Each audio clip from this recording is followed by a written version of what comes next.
Cut the music. Oh my goodness. Oh, that was the worst thing ever. I don't know what happened. All the sound was gone. Everything. I don't know what happened. So instead of you're watching Hot Facts with Robert Reese, big up to maybe 380 and my brother K Reese 007 for going ahead and putting that together. But welcome everyone to Hot Facts with Robert Reese, Monday through Friday, 2 p.m. to 3 p.m. We go 1 hour, but it could go a little further. I got some big news. People got some big news. We got the Uber Lyft Phoenix out there. Okay. Got the Uber Lyft Phoenix out there. I'm gonna share right now. I'm gonna show you guys. I was in talks with him earlier. I'll put it up in just a little bit. I was in talks with him earlier this morning because of what you guys asked me yesterday. And I said, let me go ahead and see what really happened. So I talked to him. He said he's doing 15-hour days right now because of it, and he's doing it on Uber Eats. So he said he was not going to be able to make it for this 2 p.m. time, but I did let him know that once he figures out what time is going to be best for him, to go ahead and then let me know, and then we will do the interview right then and there. I told him I was going to be able to accommodate him whenever he was going to be ready to do his thing. He said he's doing 15-hour days on Uber Eats because of what happened, and so yeah, but it is very promising. So here on Hot Facts also, and here's what people have to know. I am the news channel for the gig world. I also do other things. And what people have to understand when certain stories like this come out, when you see the same person doing their story on channel 2, 5, 9, and everything else, you know why? The news channels have to get that. And maybe the other reporters will ask some other questions or get into it a little bit more or this and that. But it's called the circuit. And when your story is all the way there, the circuit is going to be there. So he's probably going to be lined up with maybe 3-4 different people and maybe even a news media outlet because of this. We do know that the news media and the companies watch YouTube, and they know what channels are doing whatever else it is. So when something happens like this, they're going to be tracking this person, and they're going to be watching and seeing, let us hear from his story like this, even though whatever, maybe a lawyer will want to pick it up or do this and that. We don't know. But we do got to get the hot facts. And I am working on that right now. And I will show you guys right now. Let me go ahead and pull up my Gmail. Let me go ahead and pull up the Gmail really quick. And I'm going to share this with you, so you guys know that hot facts don't be lying about nothing, man. Let me see. Bam. Let me go ahead and just share this. If he was able to be today, people, you would have had the whole story today on Hot Facts. I'm telling you, people, I work. I am the news channel. Let me share this screen really quick. Just got to make sure you guys know that I am working for you guys. All right. Bam. Introduction. Let them know that I am the news show for the gig economy.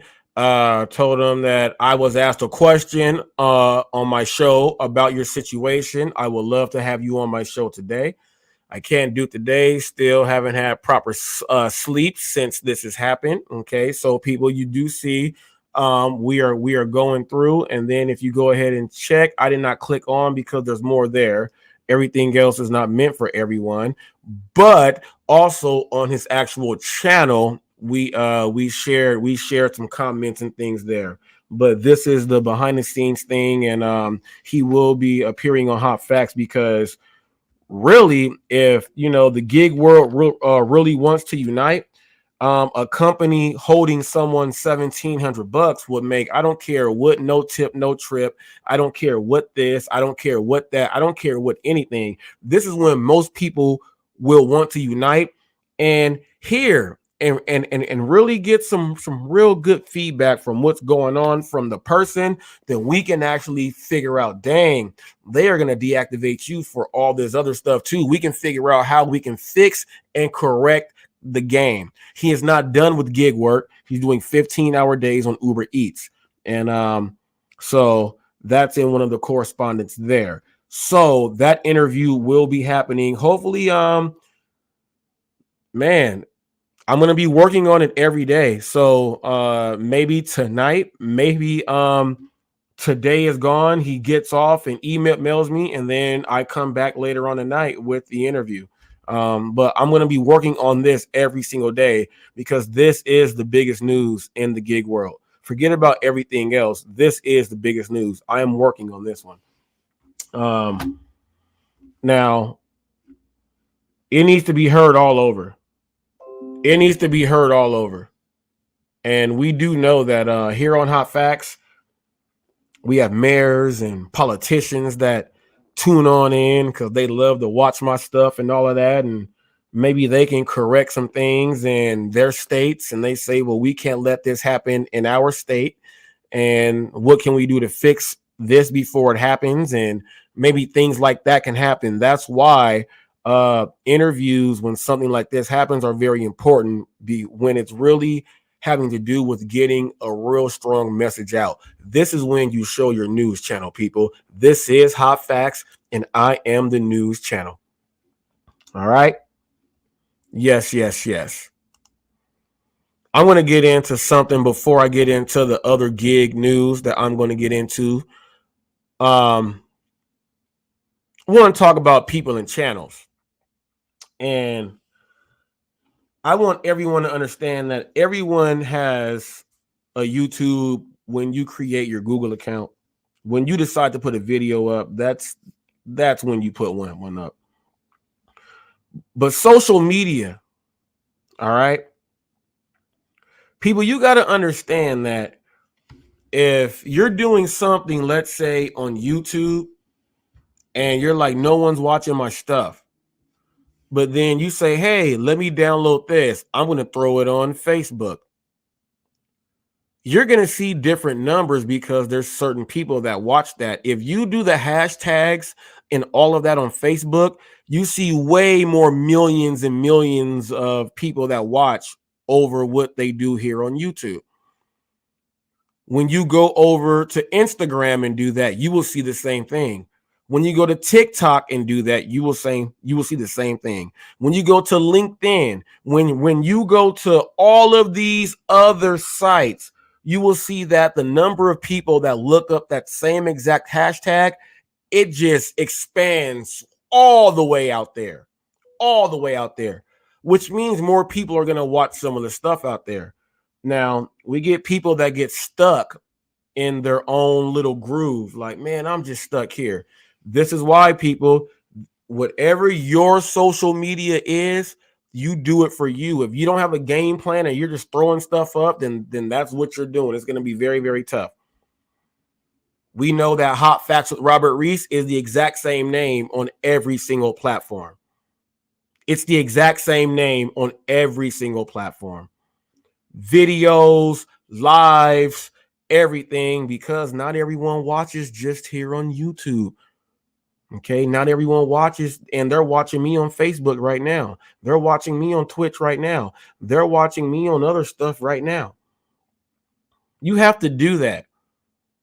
And when you get so hard-headed, okay, when you get so hard-headed, like when you thought of your design for your plan, and you're like, man, I'm just copying other people and it's not working. When you get stuck there and you keep trying to do whatever else it is, I'm not going to say that's insanity, because some people actually stick it out all the way like that and make it. There is a percentage that does that also. So I'm not going to call that insanity.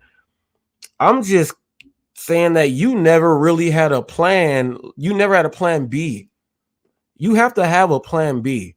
And your plan B, when social media comes, there's multiple platforms. Okay. You may suck on one, but that same video will get you a whole bunch on the other.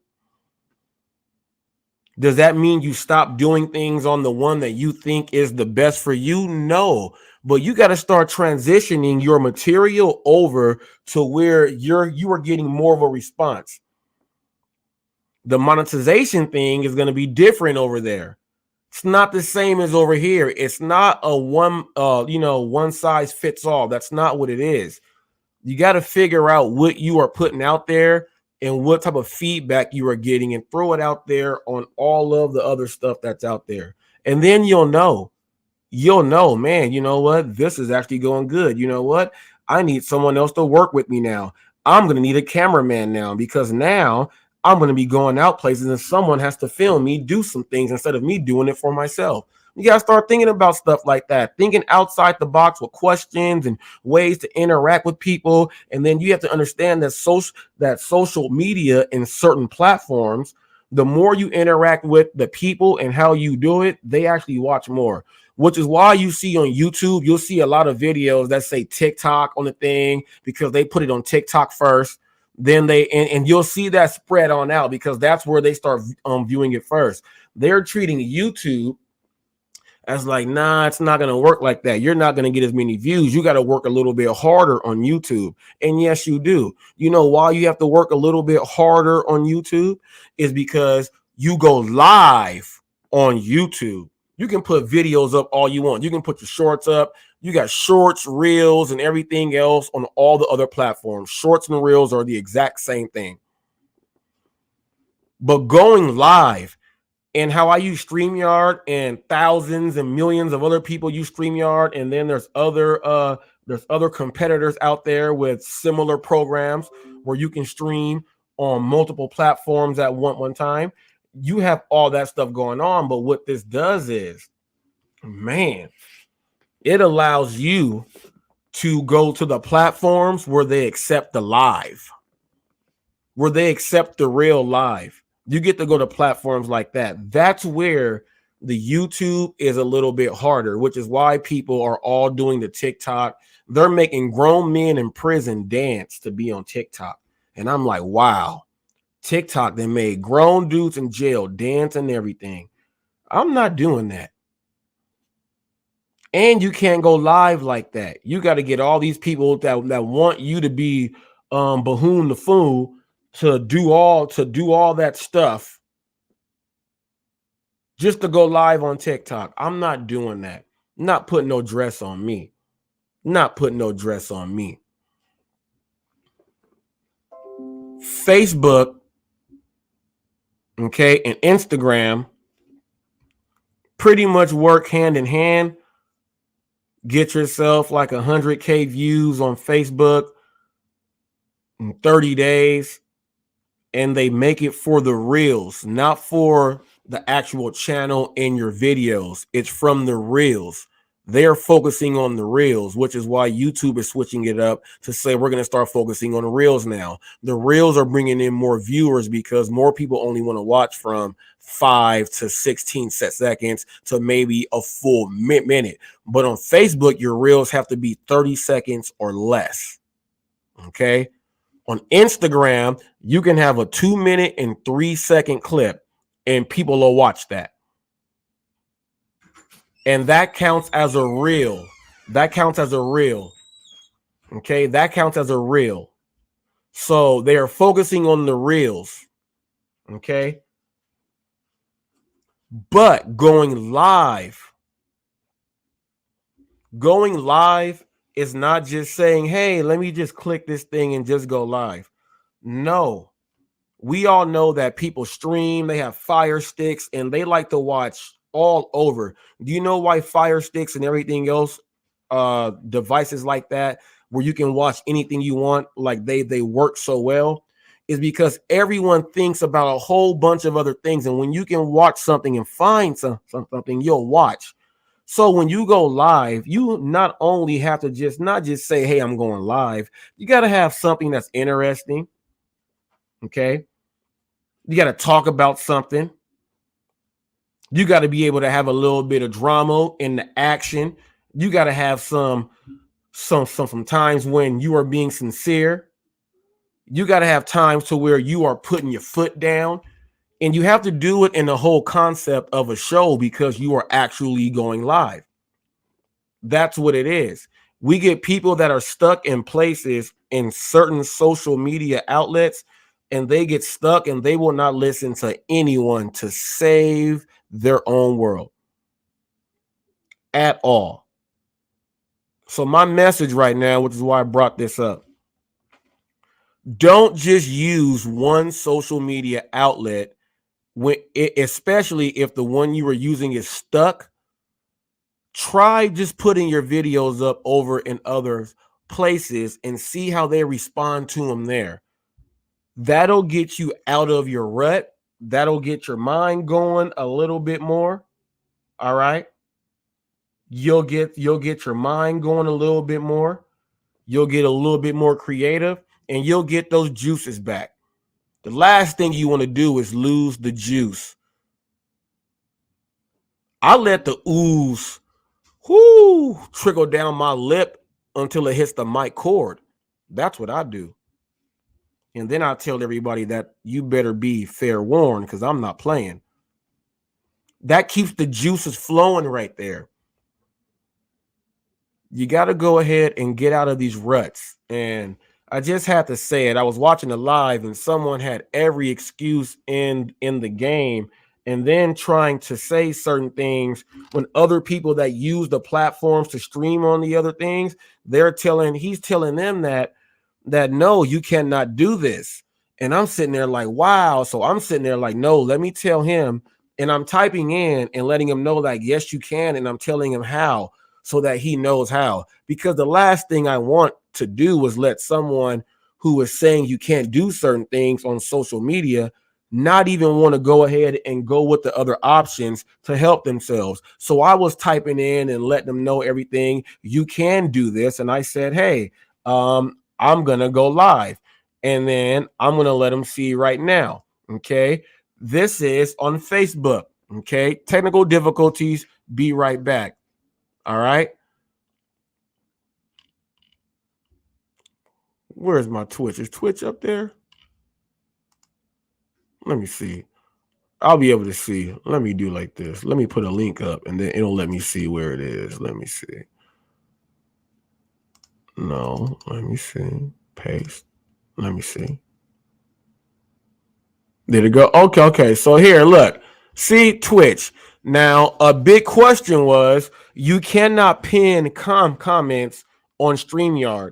Well, on StreamYard, and this is what I told the person on StreamYard, what's up, TFT? You can click the comment, and this is a pin. You control how long it stays up there and when it comes down. If you want to pin a certain message, then I said, then you have your phone up because I'm streaming here on the CPU here. You put your phone up, then you go into your live here. So if you have people, I do fantasy football. You know, those are alerts. So if I want to let's say here, all right, where's my thing at for where's my social media thing at? Where is it at? Where's my tab at? Okay, Twitch. I'm gonna hit Twitch here. Okay. I am on Twitch right here. So when I hit that I am on live on Twitch, okay, I see that I am here. I'm gonna hit Stream Manager. Okay. Now I can type in something here. Say if I want to type something in, I'll say hi. I'll hit hi right here, right? Now, when I hit this, it's going to show on Twitch. And then see, I said hi. It shows there. Now I can just put that there. Everyone knows that. See, I said hi from Twitch. If I want to do this exact same thing, I'm going to leave Twitch right now. Okay. I can click on the very next one. Okay. And this is going to, some people say they can't do certain things. So I'm showing you how, and they try to make the excuse, well, I want to pin a message on StreamYard. You can't pin a message on StreamYard. You can click and you are pinning it yourself. I said you are the moderator and the producer. People, you have to do a little bit of work when you are going live. That's why people that have a little something going on, when people watch, they got a little something going on and they know how to make their show flow. You have to do these things. You can't just get up there and try to just mimic stuff. You have to have your whole thing set up. Okay. Now check this out. I'm going to go on right now and I'm going to click on my other YouTube page and I'm going to go on Robert Reese right now. All right. And for some reason, this channel has community also. I see that Okay, now check this out. I'm streaming live on this channel also. So I'm gonna go ahead. Now check this out. Let me turn this down. Let me hit high right here.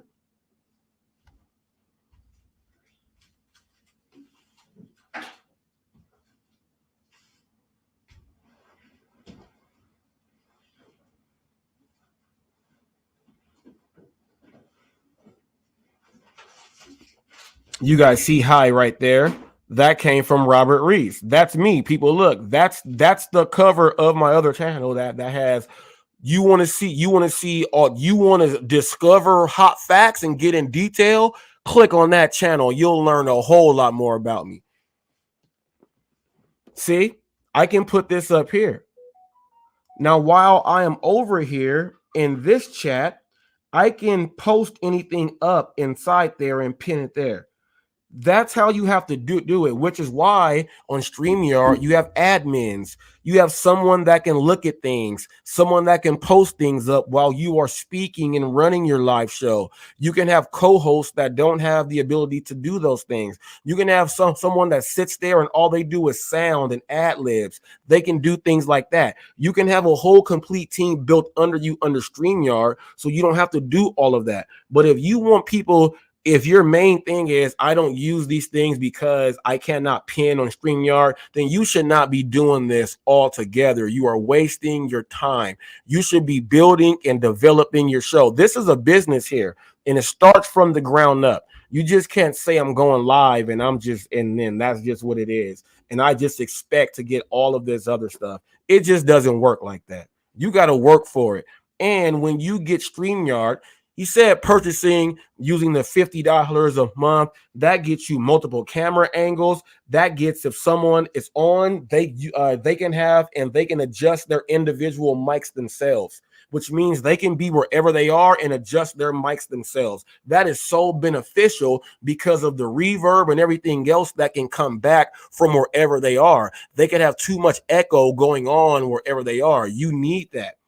You need to be able to do the 1080 and to stream in full high def. You got to be able to do all of that. Now, multiple camera angles, that's what I'm trying to set up in the future. So when I actually have a studio, I'm going to have a camera here, a camera here. I can click, or I can have someone click that, an admin click. Let's go to that one there. If someone's going to come in and do an interview live, we can switch that and zoom it in there. These are all my plans for Hot Facts. It starts off right here on my WZUP, like I'm Martin.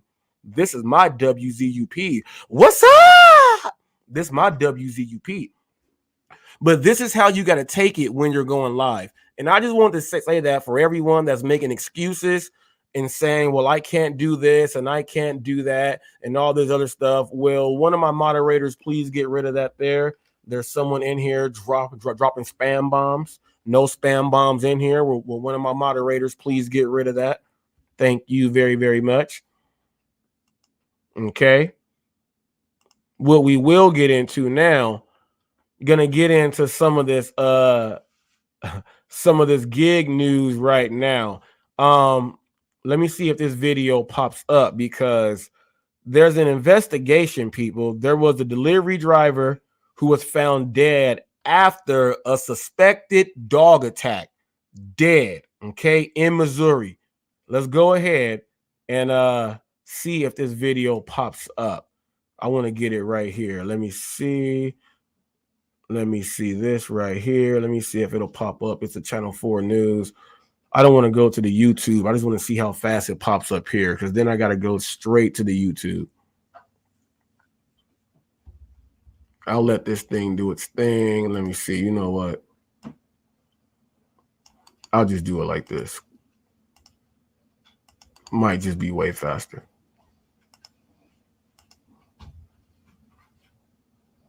Yep. It'll just be way faster. I'm just going to go ahead and do this here. Here we go. I'm going to, and this is, man,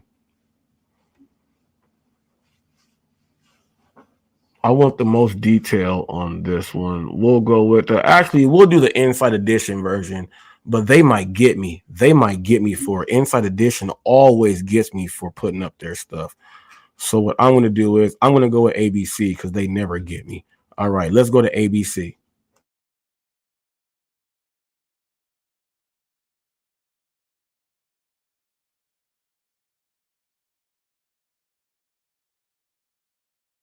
Garmin smartwatches have up to 11 days of battery life. Amazing.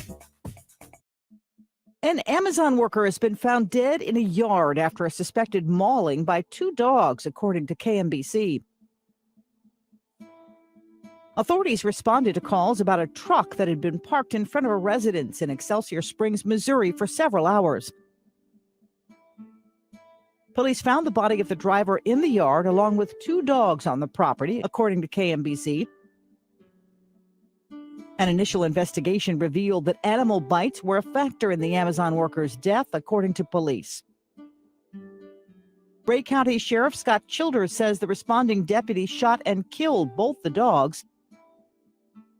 The Amazon employee has not been identified, and the circumstances around the death remain under investigation. It's unclear if the residents of the home were there at the time of the suspected mauling.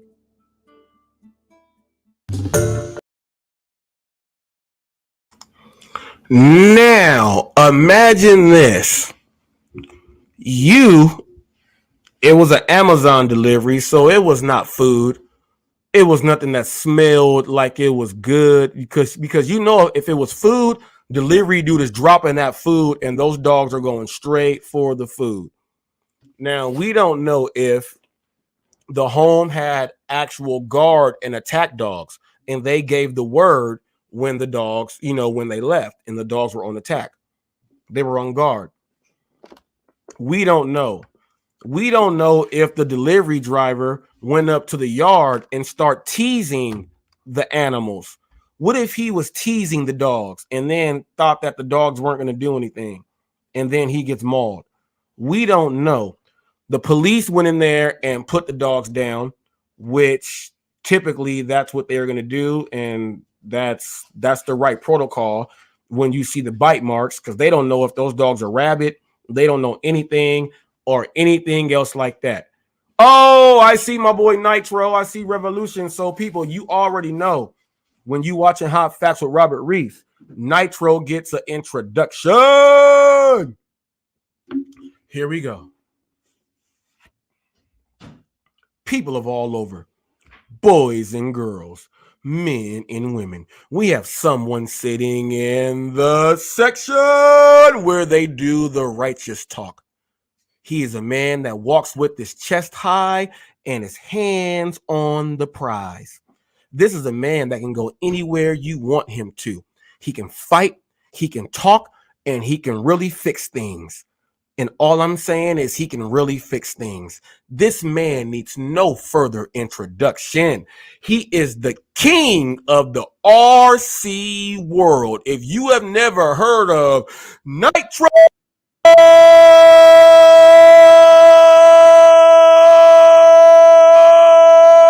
Freak, you don't know nothing about RC. One more time and thank you for your service. If you are new to Hot Facts, Nitro gets an introduction every single time he steps into the lobby. That's what we do on Hot Facts. We acknowledge our people that represent and do it very, very well. Now, back to this dude. Delivery driver dead by dog attack. We have to talk about that because this is the gig world. So, and it is gig news. But there's a lot of things under investigation. We don't know if there were cameras out there. I hope he was not teasing the dogs before he tried to enter the property. I hope that is not what he tried to do. I hope. Because if he did that, then people, that's what you do not do if you are a delivery driver. Now, if he went into a residence and he knew the animals, and somehow they just snapped on him, then we just have no idea why they snapped. If he went to the residence and the dogs were supposed to be locked up in the back, and they did not lock that thing properly because they knew they had a delivery guy coming over to pick up the to go drop off items, then that's full responsibility of the owner of the home there. They're going to get fined. They will possibly go to jail. And whatever lawyer or prosecutor gets this, they are going to go ahead and do all that stuff. The dogs are already euthanized. The police took care of that. So there's no fee for paying for euthanizing your dogs or anything else like that. But we have a few scenarios that could have taken place with this delivery driver. Okay, so I don't want everyone to just start thinking, and when you go doing deliveries, that every home that you've been going to, the people are sicking their dogs on delivery drivers for TikTok videos and trying to get a good laugh, and then this one just happened to go wrong and be dead. You know what? That's a good Law and Order episode right there. Ooh, I got to get in contact with Dick Wolf. This is a good Law and Order episode. Delivery driver drops off. They didn't lock it back up there. The dogs went out, but the dogs were on watch because they got some type of sex ring, and they're transporting kids all across the what? That is a perfect Law and Order episode. I just hope this is not nowhere near none of that. Okay, I hope this is not nowhere near none of that. But we have a few different scenarios here that could have happened. And, you know, what if the delivery driver did not follow the instructions that he was given, and he did something that he thought he could do just to do something extra? We don't know. That's what the investigation is for. But all I do know is condolences to the family because someone is lost.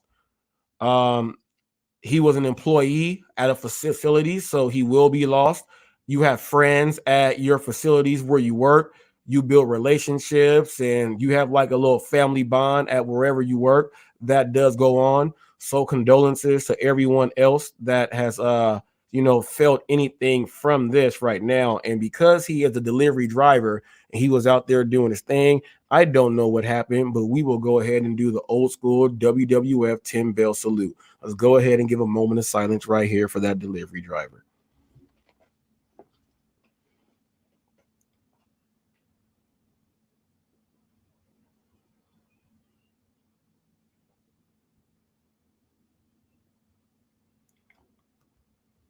All right, I did the boxing 10 count. Now, what we have going on, because we have someone that was murdered in 2019, and it was by the hands of a delivery driver. Okay, it was by the hands of a delivery driver.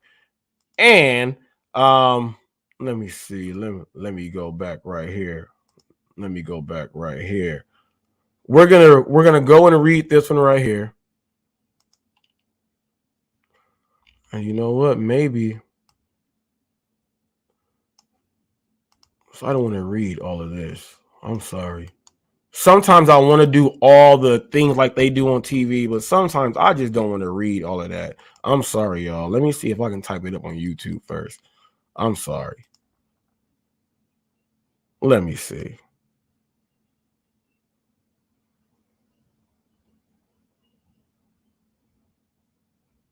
Let me see. Nope. Looks like I am going to have to read it.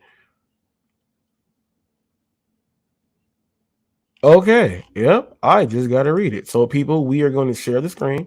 And here we go. More gig news. Now, this is very important because we have people, and I had my guy, Peace Ganna Reggae, on. We did the interview.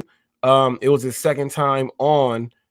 This is the victim here. Why did they put the picture so large like that? All right, that's the victim right there. Here's the victim here. But Peace Ganna Reggae, we were talking, and over in the UK, people, you guys know that I look at the news all over the place. And over in the UK, I have done several lives where the people over there hide and disguise themselves in delivery driver clothes. I've even done lives here where we have people here in the States that are doing the wrong thing also, and they are killing people. We have some people that do this delivery job, and they should not be doing this job, people. So let me go ahead and put me here. Bam, I'll put myself here. All right. A delivery driver charged with killing a Google employee from New York who went missing while out for a run near her mother's Massachusetts home 6 years ago pled guilty to second-degree murder Wednesday. Angelo Colin Ortiz plea in the August 7, 2016 death of Vanessa Marcote, 27, came just days after the death of the victim's father, John. So I don't know when the father died, if he, I don't know how they went ahead and did that. Regardless of the medical reasons stated on his death certificate, he died, okay, of a broken heart caused by deep and endless grief. I lost my son, people, and let me tell you, I have more graves that come every day because, there's certain things that happen throughout the day, and you put yourself into this, you don't even try to. There's phases of grief when you are a loved one, especially a father, a mother, a spouse, that means husband or wife. If it's a child, there's certain phases of grief. And if anyone would like to know more about that, you can contact me with that. That is actually part of the Hot Crew. You get a chance to ask questions like that to learn a little bit more in depth on the Hot Crew. $9.99 a month gets you videos and interviews that don't happen. But you go through these phases, and it doesn't seem to stop. Each year it's different. And everything that you do, you may be doing regular life. It's different because you could be doing regular life, and let's say you're just like making rice, or you're pouring something inside a cup. Something will happen when you're gonna have it's like a deja vu. Everything you see, everything, and then it warps you like that. And you'll go into where you'll cry. You'll try to get away to be by yourself. I normally drive or do a delivery. Things like that happen, and that affects your heart. It affects your heart. So I understand what they said when they say, regardless of the medical reason stated on the death certificate, he died of a broken heart caused by deep and endless grief. All right. I understand what that is all the way. So I don't want to get into any more deep detail with that. You have to be in that situation to understand what I'm talking about. Colon Ortiz attorney Eduardo, what's his name? Mance Ferrer. Oh, he must be French or something. Said in court that his client is remorseful. So I'm guessing myself, after the father passed, they told him he probably felt some remorse, which is not a bad thing because, when you do something and it's bad and terrible, you should have remorse in you at some point. Said Colon Ortiz had originally pled not guilty in the death, okay, whose body was found in a wooden area about a half mile near her mother's house in a small town of Princeton, about 40 miles, 64 kilometers west of Boston, under an agreement that also included a guilty plea to a charge of unarmed robbery. To 36-year-old Colon Ortiz will not be eligible for parole for 45 years, according to office of the Westchester District Court. He's going down. Pled guilty. He's going away for the rest of his life right now. Yeah. It's just sad, and I understand. Let me go ahead and take this down. I understand from the father. My dad's 70, and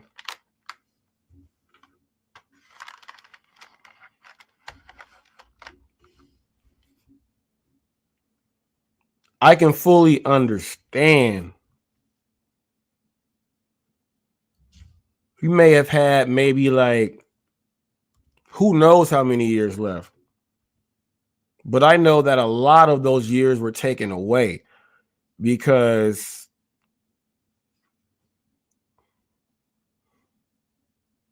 man,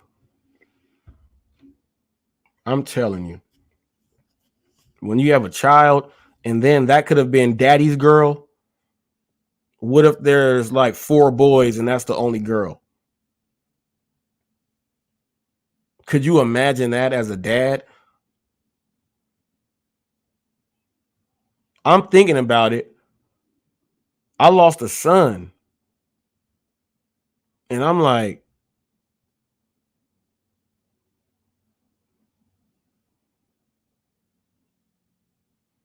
my son didn't even make it past the 1st grade.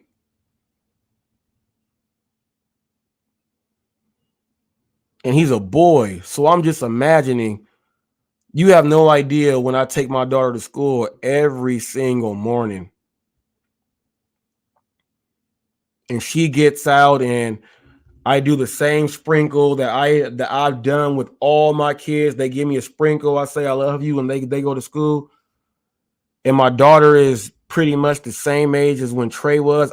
You have no idea whenever she gets sick or gets a sniffle. Even the Vicks Vapor Rub. I didn't even use Vicks Vapor Rub because before my son passed, when he had the congestion, I put Vicks Vapor Rub on his chest. Even when I do that with her, I have like this anxiety that goes through me and I can't control it. Yeah, I can't control it. It just happens. So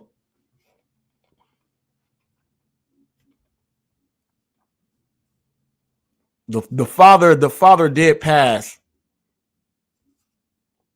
by way of a broken heart because his daughter was grown, which means she's been daddy's girl to him all the way growing up and going through the phases. So how it is in his heart, woo wee! I can only man.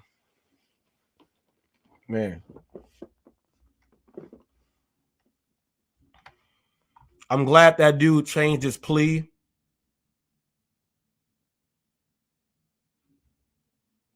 I'm glad he changed his plea from not guilty to guilty. He did the crime. It just sucks that it takes for someone else, but maybe that was God's plan, though. Maybe that was God's plan. We don't know. We don't know. But he did plea. So, but I'm gonna go right back into what we started off with.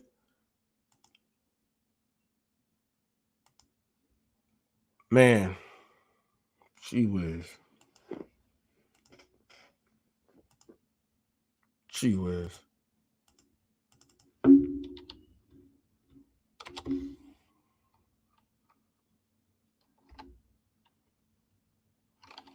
Wow.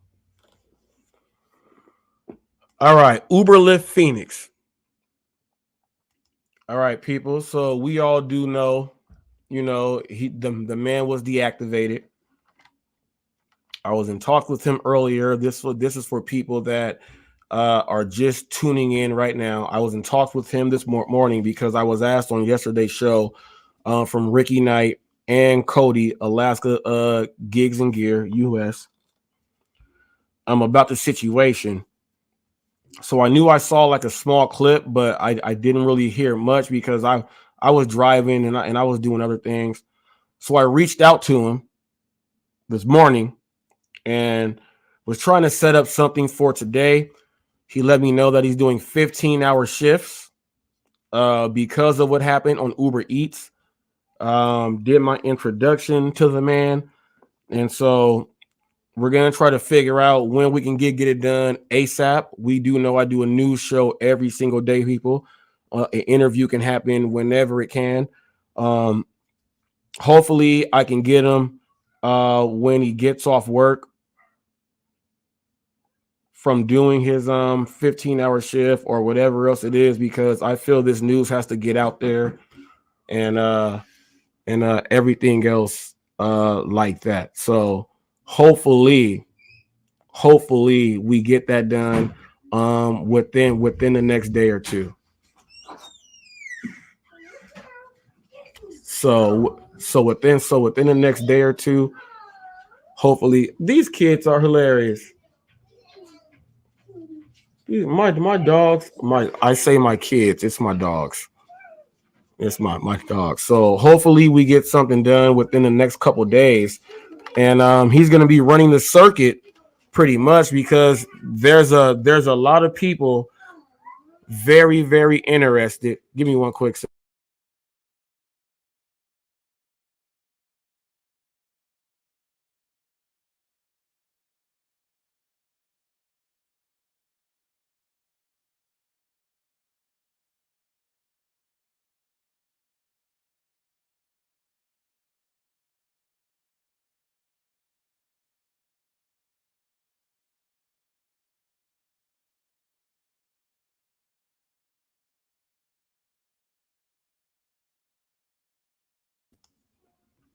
Bam. No, see, let me tell you this. All the little kids want to come and say hot facts with Robert Reese. My daughter has all the kids wanting to say you're watching Hot Facts with Robert Reese. Dude, they just lined up right now. This was like a Bill Cosby show, the Cosby Show moment right here. They lined up right now to do a Hot Facts with Robert. No. Yeah, my daughter's smiling. Yeah, no, you're not running a advertisement company. You're not doing that. You're not running an advertisement company. But people, she learns. I'm telling you, if something were to happen to her, ooh-wee. Come on now. Come on now. El Cool J says, facts. Your theme song is fire. I gotta give credit. I gotta give credit to. I didn't even know that they were working on that one behind the scenes, and they said, "Hey, boom, people, I got a team. And right now, Hot Facts is you're watching it from the ground up. People, a lot of you people may watch and see a subscriber amount and all of this other stuff. My very first video was up on January 25th, people. I am super new. I just do a good job, and that's it. And I know exactly what I'm planning on doing with the Hot Facts brand. Know exactly what I'm doing with the Hot Facts brand. We go get it. We go get it good too. But Uber Lyft Phoenix, hopefully we get something done within the next couple days, because this is very important news. And I really just want to know all the way in full detail, like, what the world? I've never heard of this. I'm going to skip over the track this way. Nugs put up a video about 4 days ago. They don't have the large order program in his area, is what he says, but he says that his findings were rather remarkable. Very intriguing. He saw his acceptance rate get up on his way to make $191.50 in that day. And he saw the orders he was receiving, and he said he has never seen these when his ratings were lower.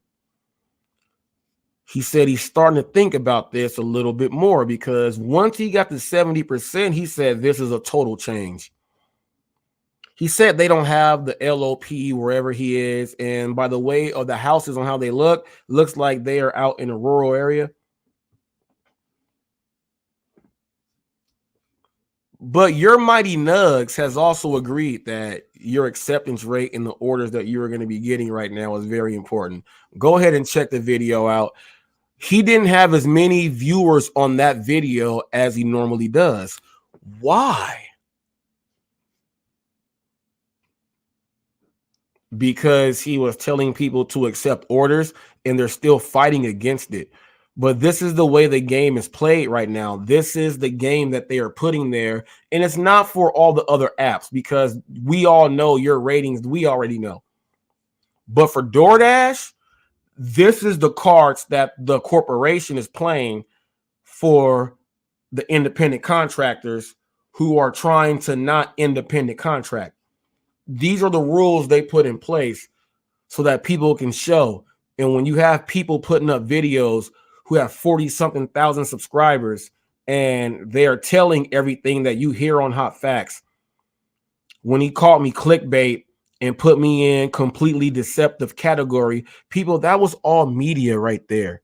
How the hell you go put the hottest facts out there in the gig economy in clickbait when I talk about every single thing that is up there in my titles in full detail? Ain't no clickbait in that. But this is what they do to try to make the propaganda. But now the walls will come down. Humpty Dumpty sat on the wall. And then he had a great fall.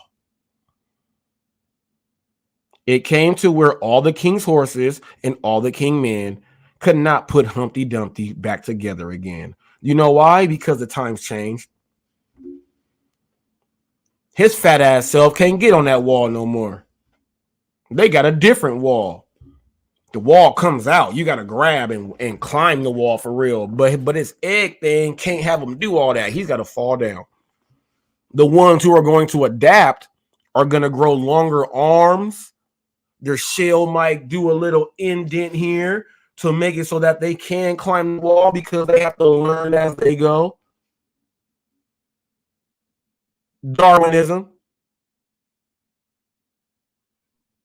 Darwinism.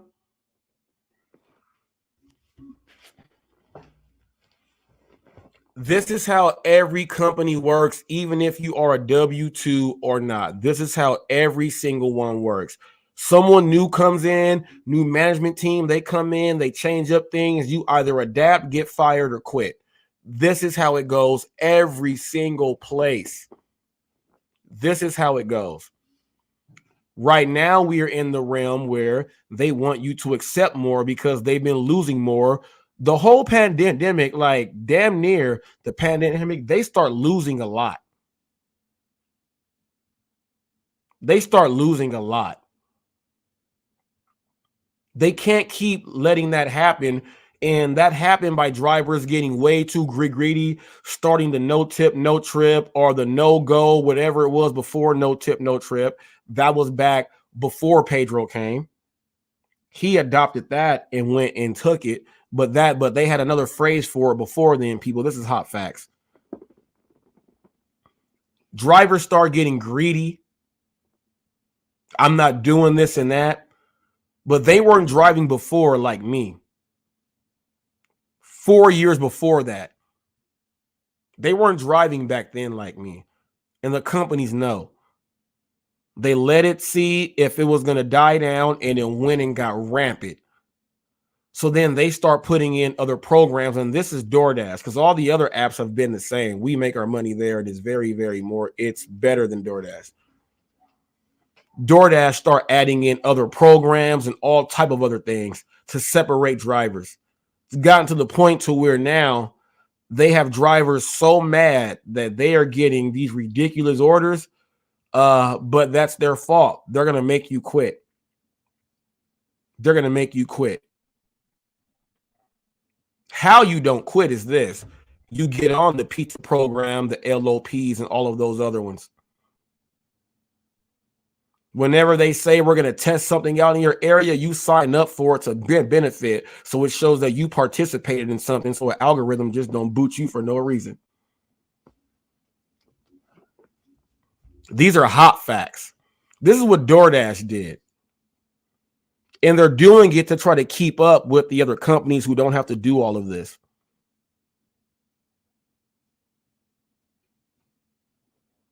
It's that simple. You adapt and figure out how to work your new magic as you adapt, or you quit. But you don't get up here and put out content to make people still think that's the way it is when they have already been wiping it out.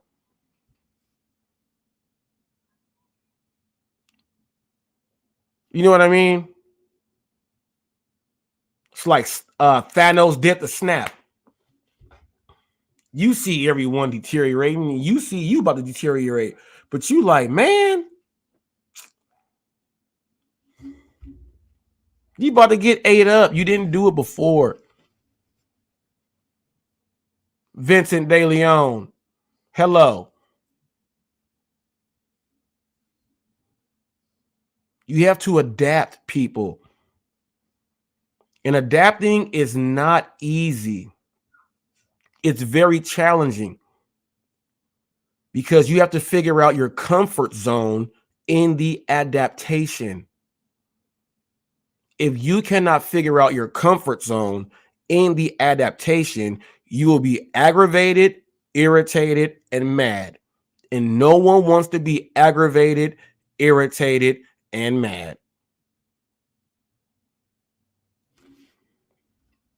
El Cool J says the algorithm is always changing, so we got to adapt too. And that's the thing. It's always going to change, which means you have to always, it's not thinking outside the box. You just always have to do what someone else is not doing to secure and solidify your stance in the realm, in the game that you are playing. I love it when I see people that don't drive anymore and I walk into a place and I'm picking up and they say, man, I stopped doing it, man. I didn't see any orders I liked. I love it when I hear that. Stay gone. Stay gone. Open panel.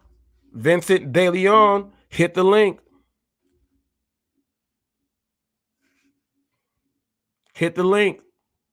I'll throw it up again. Open link every episode. Show your face. And if you don't want it shown, show it backstage and then go just to your still shot or whatever else it is. Your avatar. Yep.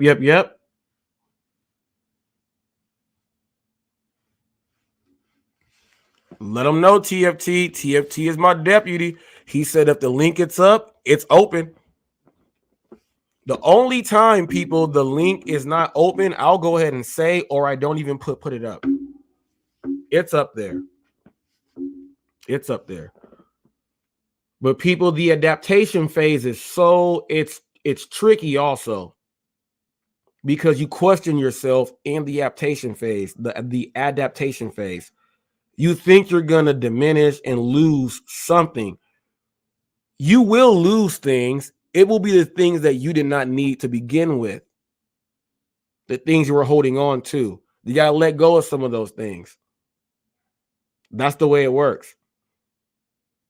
And the algorithm is going to change as new developments, people moving in, gentrification, mixing in this area, these people with these people, all that stuff is gonna switch everything. Zip codes will end up switching. Different businesses will now flourish in certain areas because of certain things. That's how it is. And you have to take a notice of everything when you are out there. When you are actually out there, you have to look at everything. I like to ask questions when I go into places. Like when there's not a lot of people around, and let's say I'm one of only like 2 people inside the restaurant, I like to ask, the owner or whoever's there in charge, how's business? What days are the busiest for you guys? I ask those questions because it changes all the time. I ask them, what are the popular items on your menu now? What are they ordering now than they weren't doing before? They let me know. So when I go drop off something, I have something to go ahead. I have something to go ahead and teach and tell someone, hey, this is what they got going on right now. You know what I mean? You may want to order this, and if I'm in the area, hey, people, I might be the one that's getting that. Vincent De Leon, how's it going? Got a comment from you the other day. Got one of those. I did get that. Much love and respect. Welcome to Hot Facts. People, if you are not known to Hot Facts, everyone can get on here and speak. All you have to do, come on here and spit your words. The Hot Facts is the truth behind what you stand for, and everybody has to respect that. What's up, my man? How you doing, Robert? Doing great. Thanks for having me on, man. I really do appreciate it. I'm new to YouTube, so this is all kind of new to me. So I really do appreciate it. Thank you. No problem. Yeah. I don't really know what today's show. I just came on about 5 minutes ago and I sent you that message. So if we're talking about DoorDash, I definitely have a few comments on that if that's today's topic. But DoorDash is always in the top topic. So whatever you got, if you got ammo, go ahead and fire off. Go ahead. Well, floor is yours. You remember whenever the pandemic first came, right? I'm not sure exactly what words we can use. I'm learning as I go for YouTube. But you remember back in 2020, whenever everything first started, right? Mm-hmm. They started locking everybody down. I'm in Texas, and it happened a lot slower here in Texas than it did in a lot of places. But, I had never really used DoorDash before. I think I'd ordered like a pizza or something on it, from inside of a bigger city. I'm not kind of in the sticks. And before I knew it, I did the numbers on it. Before I knew it, man, within 8 months, I had racked up a bill over $5,000 on DoorDash. Just 6 months. I mean, it was crazy. And I didn't do anything crazy. I ordered food, and you tip and you give people money you think they're worth. And I travel for work sometimes, so ordering from hotels, I'd always tip well. You give cash at a hotel. It's respected more whenever you get DoorDash at a hotel. So, but I thought it was very interesting, and I did a little experiment on it recently. I've got a couple sushi places I order from on DoorDash, and I went inside and compared the prices from DoorDash to the prices that were in the store. And it doesn't say that it adds on an extra price, right? And when you're in DoorDash, it doesn't say that. It says, this is how much this piece costs.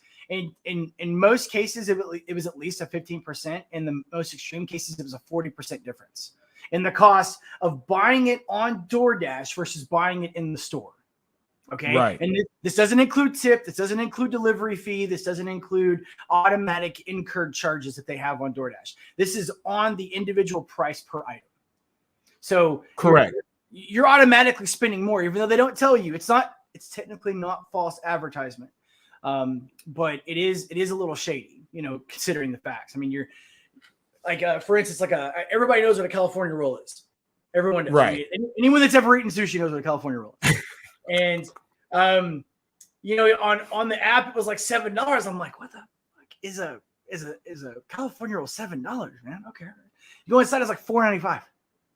Yeah. $7 it should be the price of a Philadelphia. Yeah. Like a Philadelphia roll, right? See, there you go. And and the Philadelphia was like $10, $10.95. I'm like, what? Okay.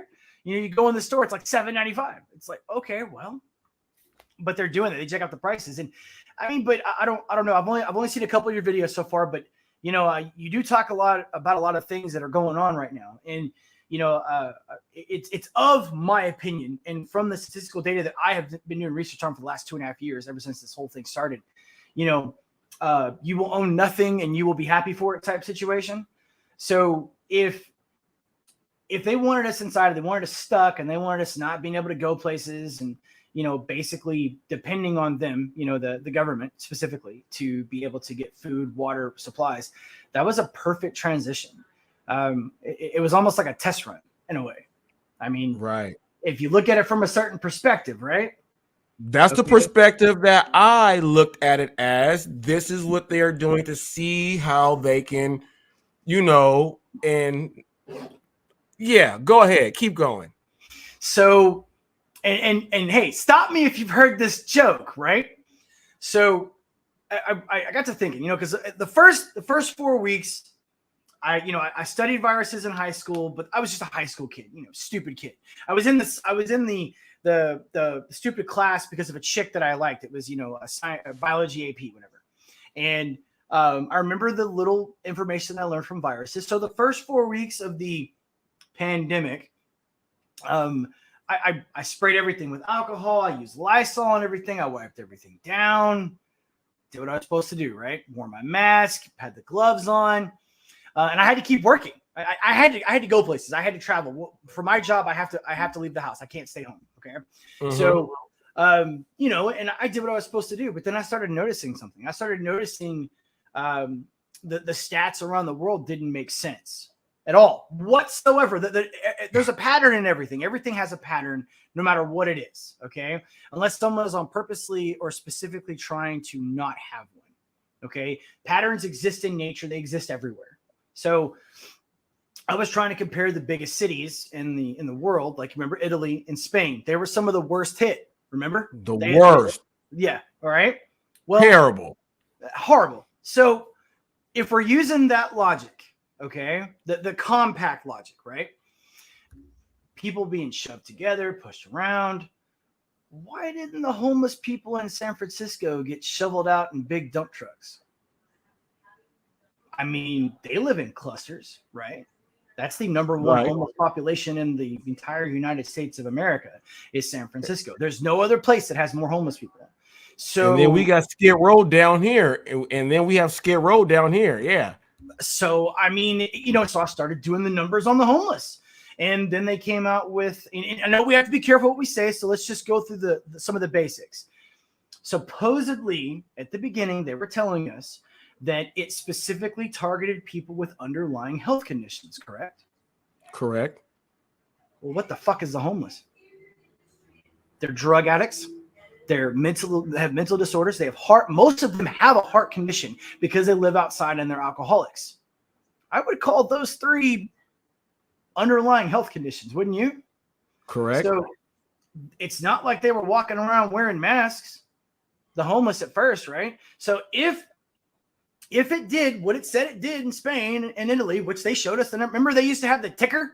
Remember that? They don't show it anymore, and it's hard to find the videos. But there was like a live tracker of the pandemic on television on every single news station.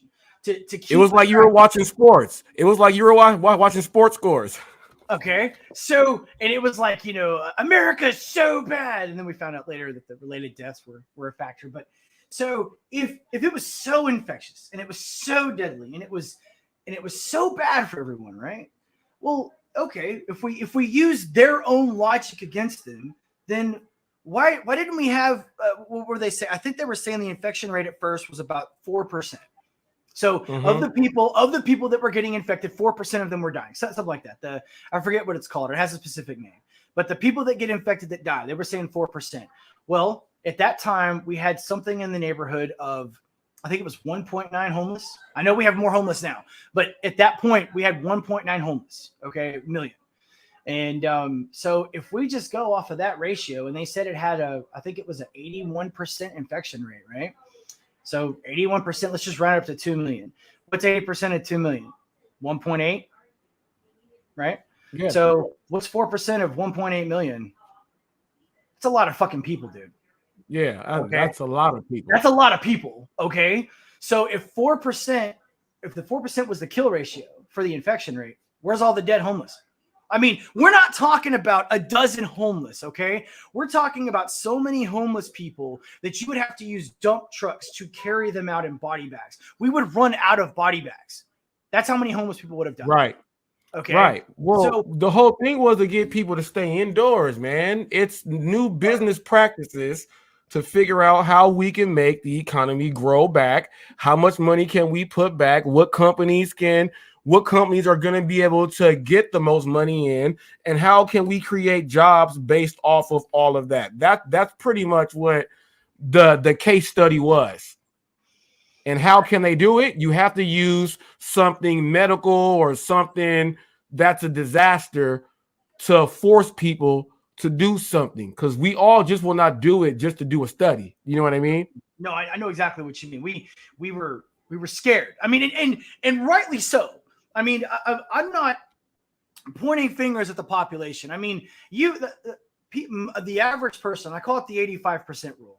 Okay. About 85% of the population, they don't want to cause any trouble. They don't want to rock the boat. They want to get up. They want to get their coffee, get their breakfast, go to work, come home, eat their dinner, go to sleep, do it all over again. That's about 85% of the world. Okay. They don't do anything necessarily bad to people. They don't do anything necessarily good. They just want to do what they're supposed to do and not bother anyone. Okay. So the average person just wanted to get through it. You know, the concept of, hey, it's going to get better. It's going to get better. Oh my God, don't worry. It's going to get better. That type of mentality. And that's exactly what we did. Okay. And that is the average human. I'm not even talking about America right now. I'm just talking about the world in general. Whenever you are introduced into a horrible situation such as war or famine, everyone wants to hope that it's going to get better at some point. Okay. So those first 4 weeks, they don't ever say this anymore, the 15 days to slow the spread, right? So in those first 15 days, then it was like, okay, well, guys, we got to get this curve down. Okay. Do you have a sheep on your couch, or is that a pug? Is that a sheep or a pug?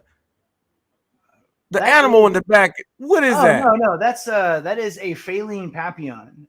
You have a Papillon. I've had a Papillon, and a lot of people don't understand Papillon. People, that's the butterfly ear dog. Okay, yeah.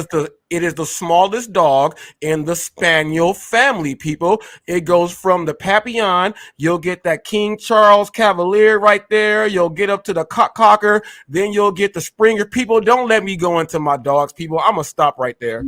I'm gonna stop. Well, I have 6 dogs, bro, so it's okay. You're not gonna fit me. Okay. He is what is known as a Faline Papillon. He is actually the original breed. They don't about, I don't know what the ratio is, but they're rare. You know, let's say every 100 Papillons that are born, one of these come out. These are the ones that were originally breed. That's where they get their name. His ears actually have the butterfly wings. Yeah, the butterfly. Yeah. But versus the other ones, which have like the triangle fuzzy ones, his are actually giant wings. It looks like he can fly with his head like Dumbo. Yeah, those fuzzy ones, most people don't know that they actually bought a long hair Chihuahua and they got tricked. so I'm just gonna. Well, Chihuahuas are a little bit more aggressive, I would say, than a Papillon. But yeah, I would say they probably get tricked. But no, I mean, go ahead. I didn't mean to stop right there, but I just saw that. It's okay. I have ADHD, man. I can bounce around everywhere. It's all right. But I mean, I specifically started my YouTube channel. I think it's 14 days ago now. And, you know, being a Marine, being someone. Thank you for your service. Thank you for your service. You know, and I was very closed off. I'm one of those people. I have no social media. Okay. And I mean, no social media. Nothing. No Facebook, no Instagram, no Snapchat, nothing. Okay. I stay off the grid. And I didn't really even become political at all. And I even had to be drug into it until Donald Trump got elected. Okay. I didn't care. You know, generally speaking, I can't speak for all of my military brothers and sisters, but we don't really give a shit. Okay. Because we're kind of outside of the whole political spectrum. We don't give a shit about blue or red.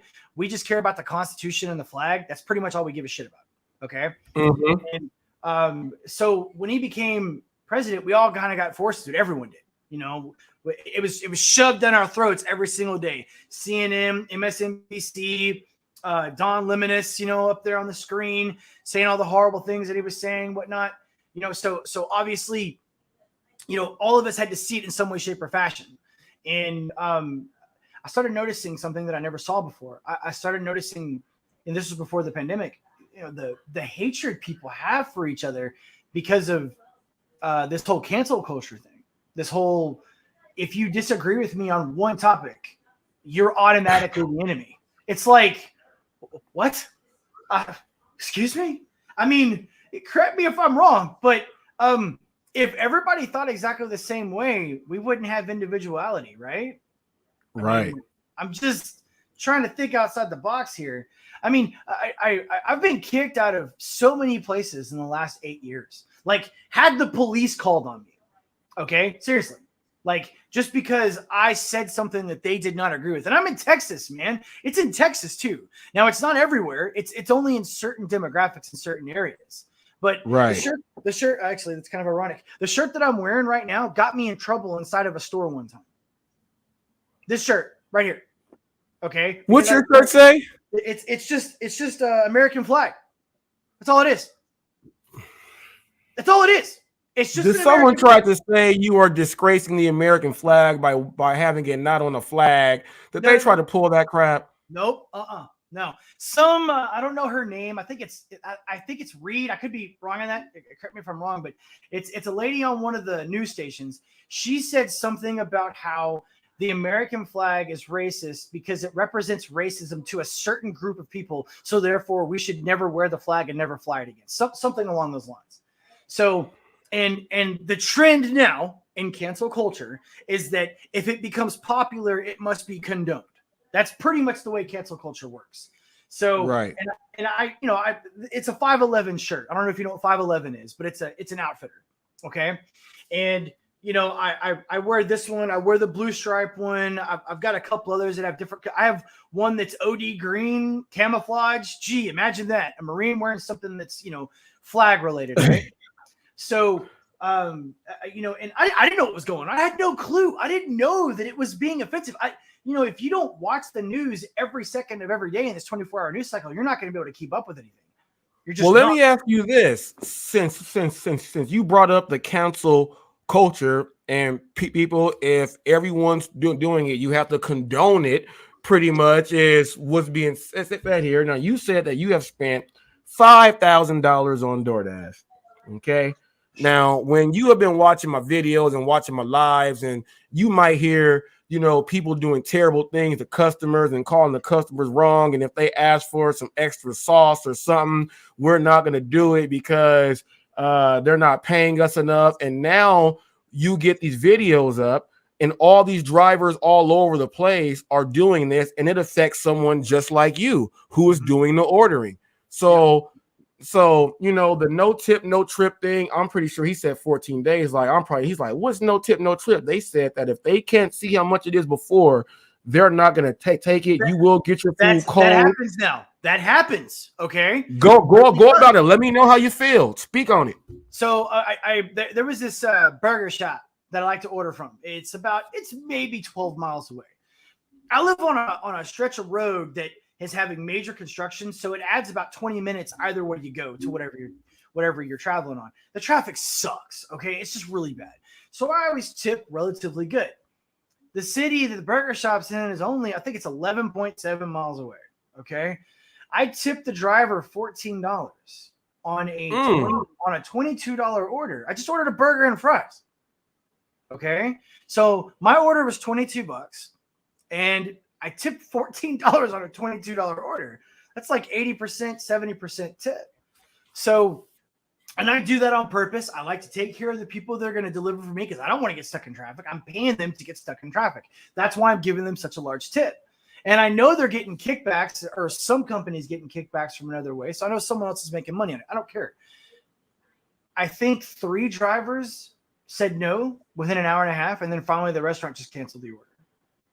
Oh, people, are you listening to this? This man said he's $22 order. He tipped $14, people. Now, let me tell you this. Was that on DoorDash? It was on DoorDash. Okay, now check this out. On DoorDash, if the driver's acceptance rate or anything else is not where it should be, they won't see majority of what it is.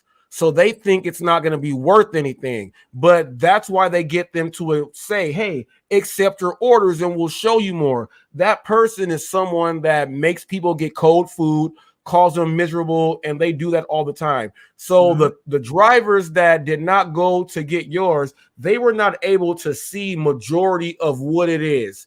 And they said nope. And the restaurant said, we got to cancel that so that he's not going to get charged. And we already made it, so we lost money, but it is what it is. Yeah. Now, I've only had a few of those, though. To be fair to DoorDash, as expensive as it is, because I know if you use DoorDash yourself personally, Robert, I know you've noticed everything's gotten about twice as expensive, pretty much. Yeah, my wife uses DoorDash. I order from Uber Eats. Uber Eats, okay. And for instance, like I used to, because I don't order from DoorDash anymore, unless it's like a special occasion, and I just don't want to go. Okay. But I mean, dude, I ordered from a Greek restaurant, about 7 months ago, and I didn't get that much stuff, man. I was only feeding me and my date. Okay, so like I'm talking 2 meals and like a side item, $74. So that's without a tip. That's without a tip. Okay, so I cook. It's one of my hobbies is cooking, so I can cook really good food. But she said she wanted Greek, so I don't cook Greek food. I don't have the stuff here to make it. Okay, so I ordered it. I gave him like a $25 tip, so that's $101 meal for a Greek. That if I were to go to my local Greek restaurant, that meal would have cost $25. Okay, I mean, and again. I know you're paying for convenience. Okay, I totally get that. I really do. But at a certain point, I mean, we're not making more money with the inflation that's going on right now. I mean, I know I'm not making more money. I'm having to spend the same amount of money, and I'm making less money because of the dollar and how less it is. Because when you factor in gas, it's ridiculous. It's $140 to fill up my truck. 140. Okay. So what do you think about the people that we have drivers saying that well, they spent this much on their order, they should have gave me way more? And I'm like, do you know that how much they're spending? I've seen those videos. I'm going to piggyback off of this from what you said earlier about when you go inside, the prices are different. And the prices are different, and they do that because of the percentage that they have to pay. So they try to make more. But check this out. You can even order online to go I will go pick it up, and you are still going to pay that higher price because you did it online. Yeah, that's true. You're right. You're right. Yes, you have to really go to the place and drive there. But we have drivers out there that say, hey, man, if you spent this much, but they don't understand that they spent all this in fees, the high rake in the price right there. And all the customer wants, lastly, is to make sure it goes correctly. And if it does not go correctly, and let's say you text the driver or something else like that, and they ignored you, and what you text them before they even got there, they did not do. And they're saying, well, he still should have gave me this. Now I'm going to trash that customer. No, people, they're spending so much money that all they want you to do is do your service, and that's it. Did you, was it your channel? Because I know I've watched a couple of your videos. Was it your channel I saw this on? There's like the white chick in the glasses sitting in front of the DoorDash, or in front of the camera on the porch. And she's like, you didn't tip me enough. I need you to tip me more. I'm not going to give you your food. And he's like, I tipped you $10. And she's like, yeah, but that's not enough. I need more. And then he's like, ma'am, I can't afford to give you more. And then she goes, okay. She just walks off with his food. She walks off with his food. Was that your channel I saw that on? No. That was not my channel, but I have made comments about that because of that is, and the drivers are fighting with each other over if you are a true 1099 and running your own business. But if you did that and you worked at a W-2, you would be terminated. You would be terminated. You know what I mean? You're right. So how could you say you're a 1099 and you are your own business if you don't conduct yourself in the proper manner right there? Yeah, that's not how you do that. No, it's not. And that's a subcontractor, guys. That's one my bit. I have to hire a subcontractor. So like that's a subcontractor, 1099. So yeah. And you're right. She would have been fired, but she probably wasn't because she's independent. But something else, being a cook and being someone that works directly with supply and demand in my business, there is something that we have to throw in here. And I don't know if you've talked about this or not, because I'm relatively new to your channel and to YouTube. So if you guys have noticed, when you order food, the meat is less now. You get less meat. You get less of the more expensive items in the thing. Like, for instance, avocado. If you order avocado on like a salad, you're only going to get like 2 pieces of avocado right now. Okay. If you order sushi, or if you order steak, or if you order a hamburger, the hamburger and the steak and the sushi, there's going to be less meat, less of it. Okay. And we're going to keep seeing that. We're going to keep paying more for our food, and we're going to be paying we're going to be getting a lot less of it in return. They're going to put fillers in it, like for instance, rice, potatoes. Those are cheap right now.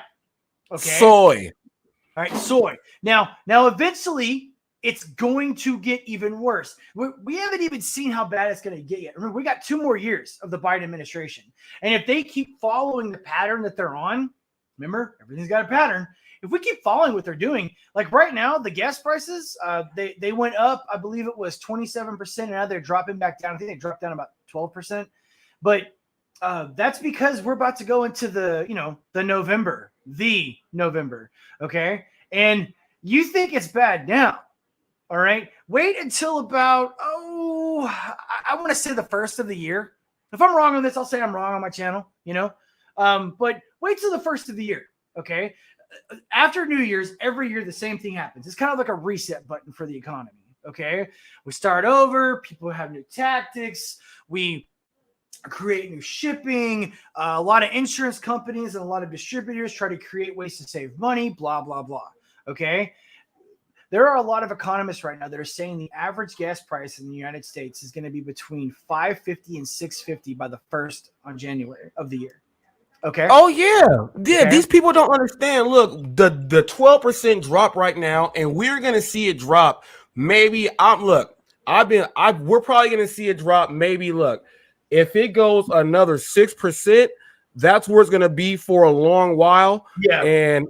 And another 6%. And then once we got what I told all the delivery people are going to be stocking up on all for the holidays on buying all this food. They're going to be doing the Black Friday, Cyber Monday, get ready for Christmas. You got New Year's Eve. They're getting people ready. So all what they're saving in gas, these people are about to blow it, go do all this stuff. And then once the New Year starts, they're about to raise it on up. They have to make up for it. They have to make up for the money that they lost. And the way, and I can't speak for every single company. I can't speak for every organization.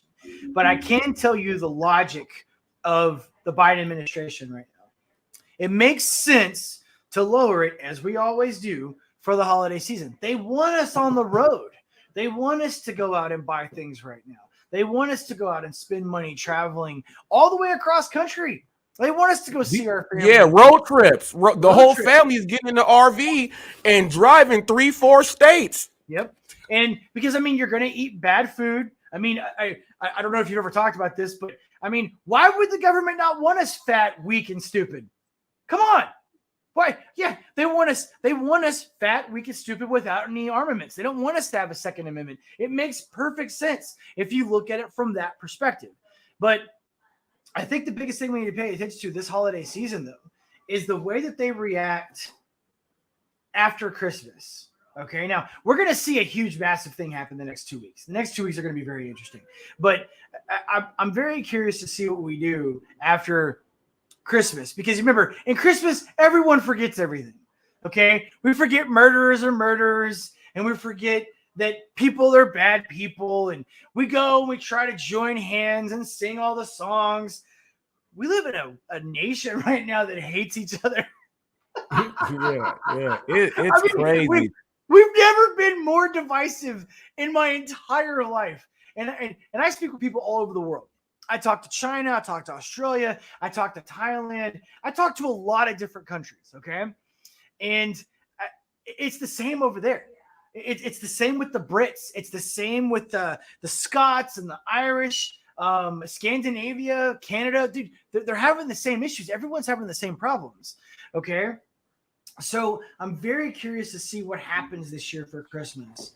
Are we going to have CNN and MSNBC and Fox News spreading the hate and everything again during the Christmas season? Every single day? 24-hour news cycle talking about how horrible Trump is on one station, how horrible Biden is on another station. Are we gonna have the same shit? Is the same thing gonna keep happening? Because it's gonna keep happening, and they'll try to it shift a little bit. They'll do it this way for a little bit, then they'll make it seem like they ease up, but they just put it over here for a little bit, but it's being broadcast over there. It's going to be the same stuff that happens. It's just right now, there's so many things that happen especially here in the US, like you said, we can be all the way friends, and I can use charcoal wood with hickory, and I don't want to use pellets in a pellet smoker. You use a pellet smoker, I hate you. Get away from my house.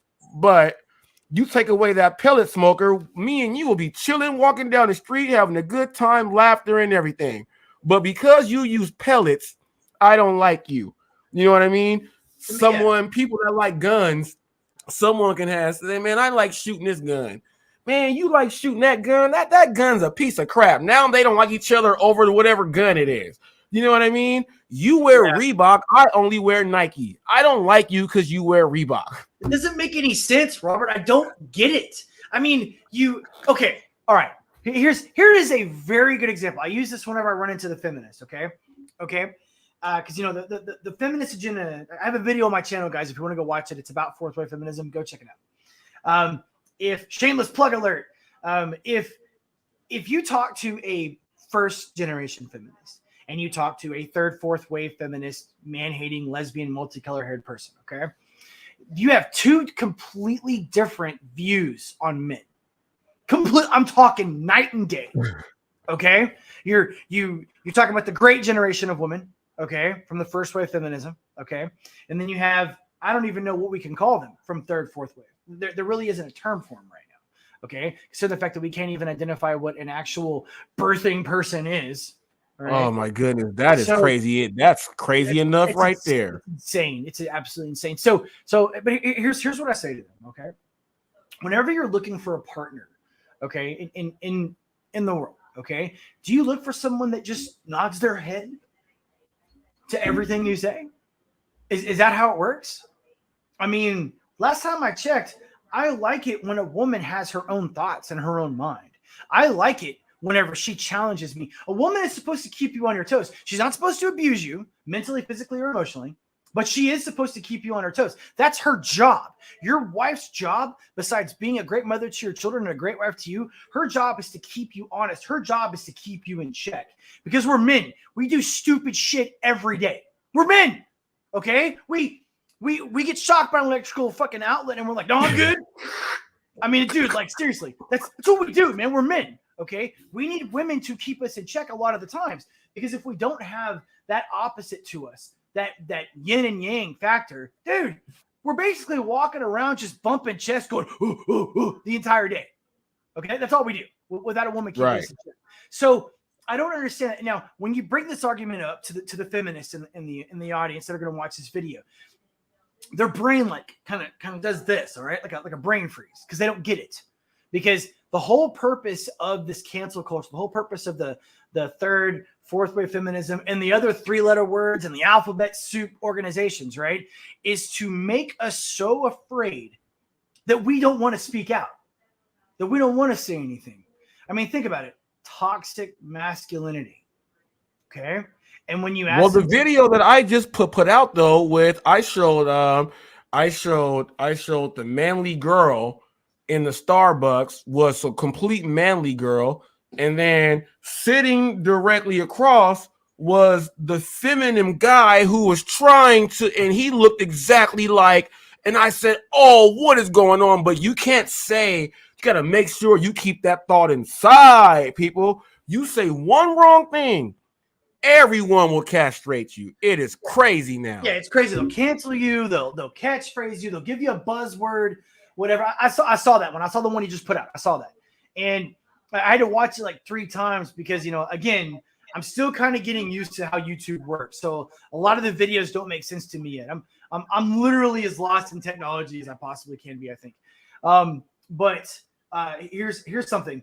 And I try to tell my nieces this, and women that are dating my friends or people that come to me for advice, whatnot. But yoga pants.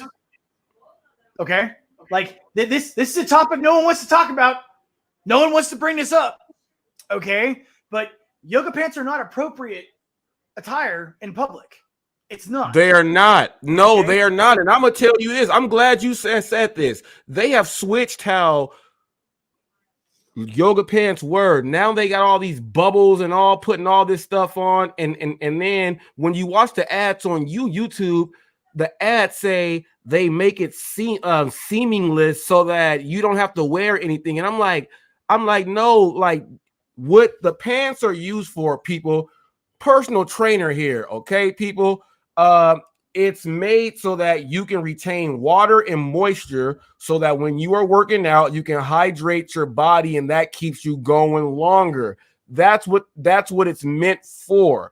Before, all you saw were people in sports using them in warm-ups and things like that. Then they said, oh, let's try to go and switch it. Those are not, you're not supposed to just be wearing those just to be wearing them down the street. No, I don't train people probably the way you do. I do teach people. I teach people martial arts. I teach people survival, weapons, stuff like that. I don't do yoga. Okay. I have no experience with yoga whatsoever. I know martial arts techniques, which I'm sure have some type of correlation with yoga in certain ways, breathing exercises, Tai Chi, for instance. Okay. Mm-hmm. But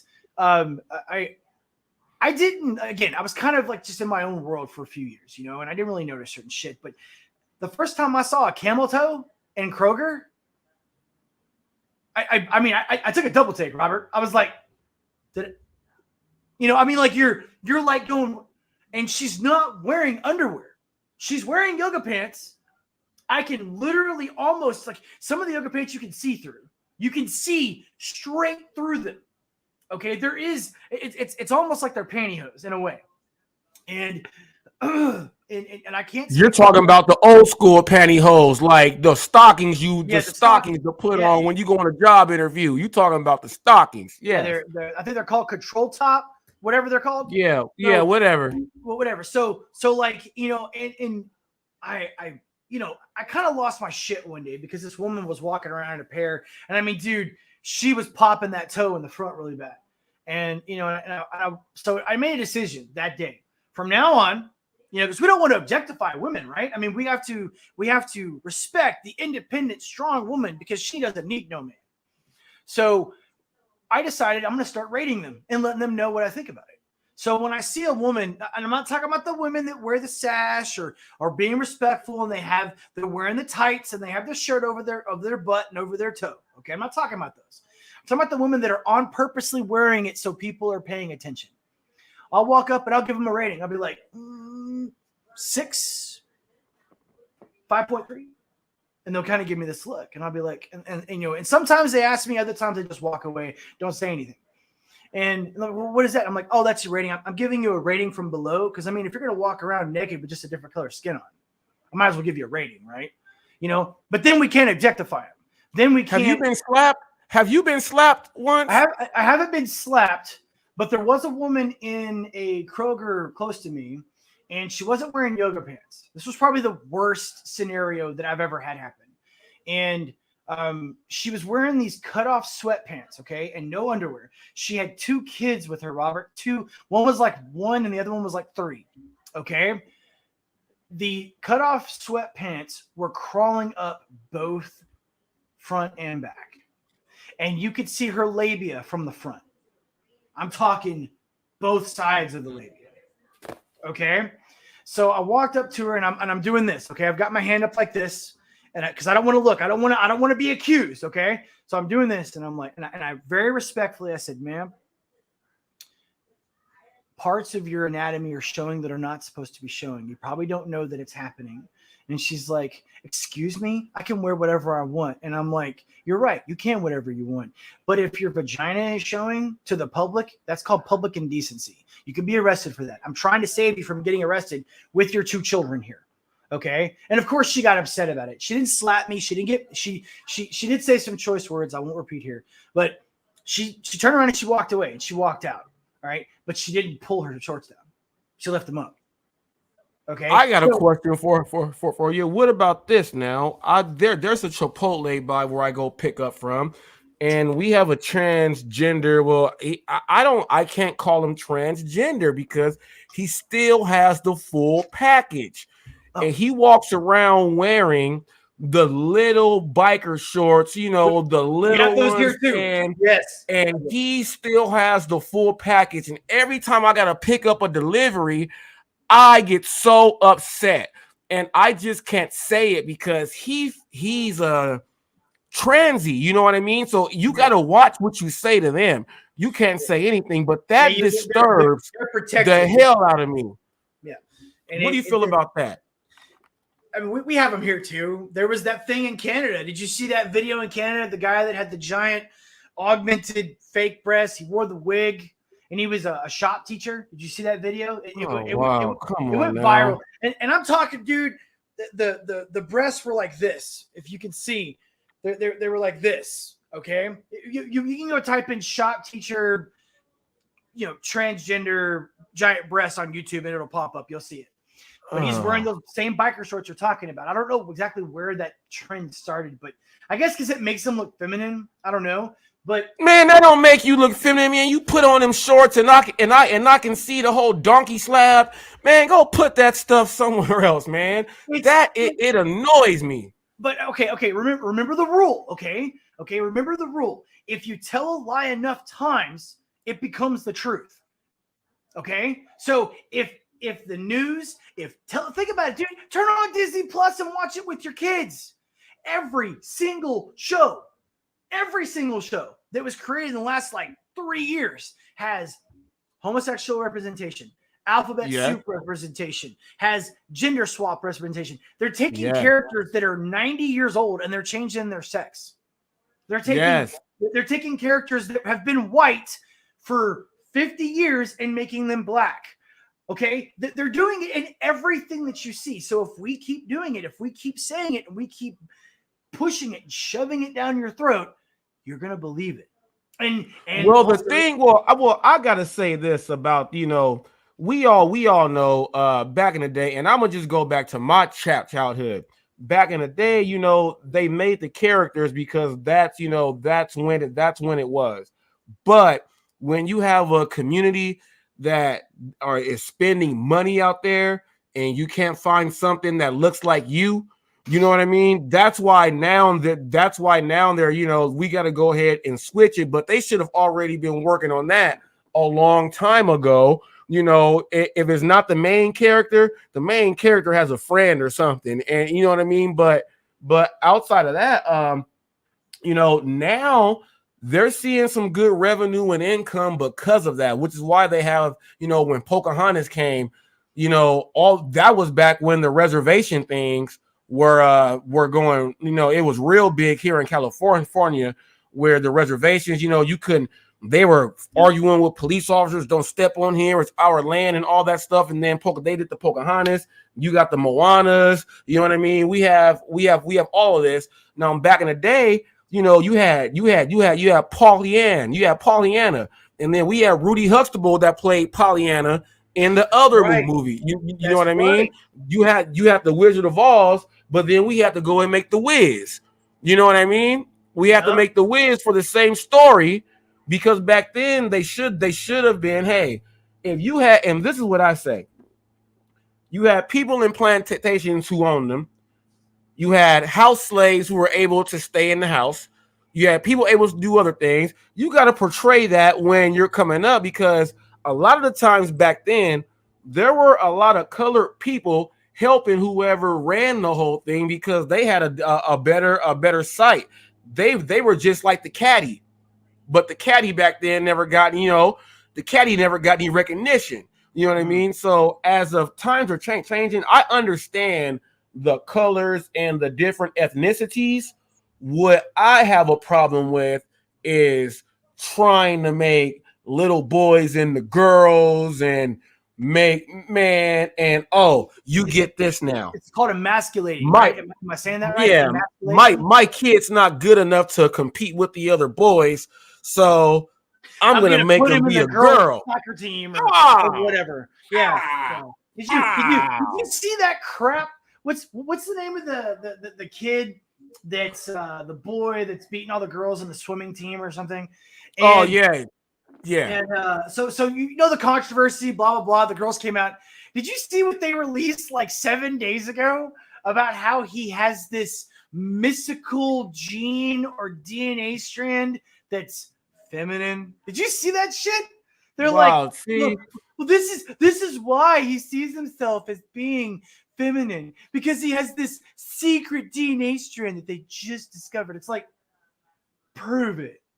Show me. Let me see this thing. Okay. Because dude, I love science. Science is amazing. Okay, like it really is. Dude, I've seen some crazy shit, man. I've been to 27 countries. I've lived in 7. There is some crazy shit in this world.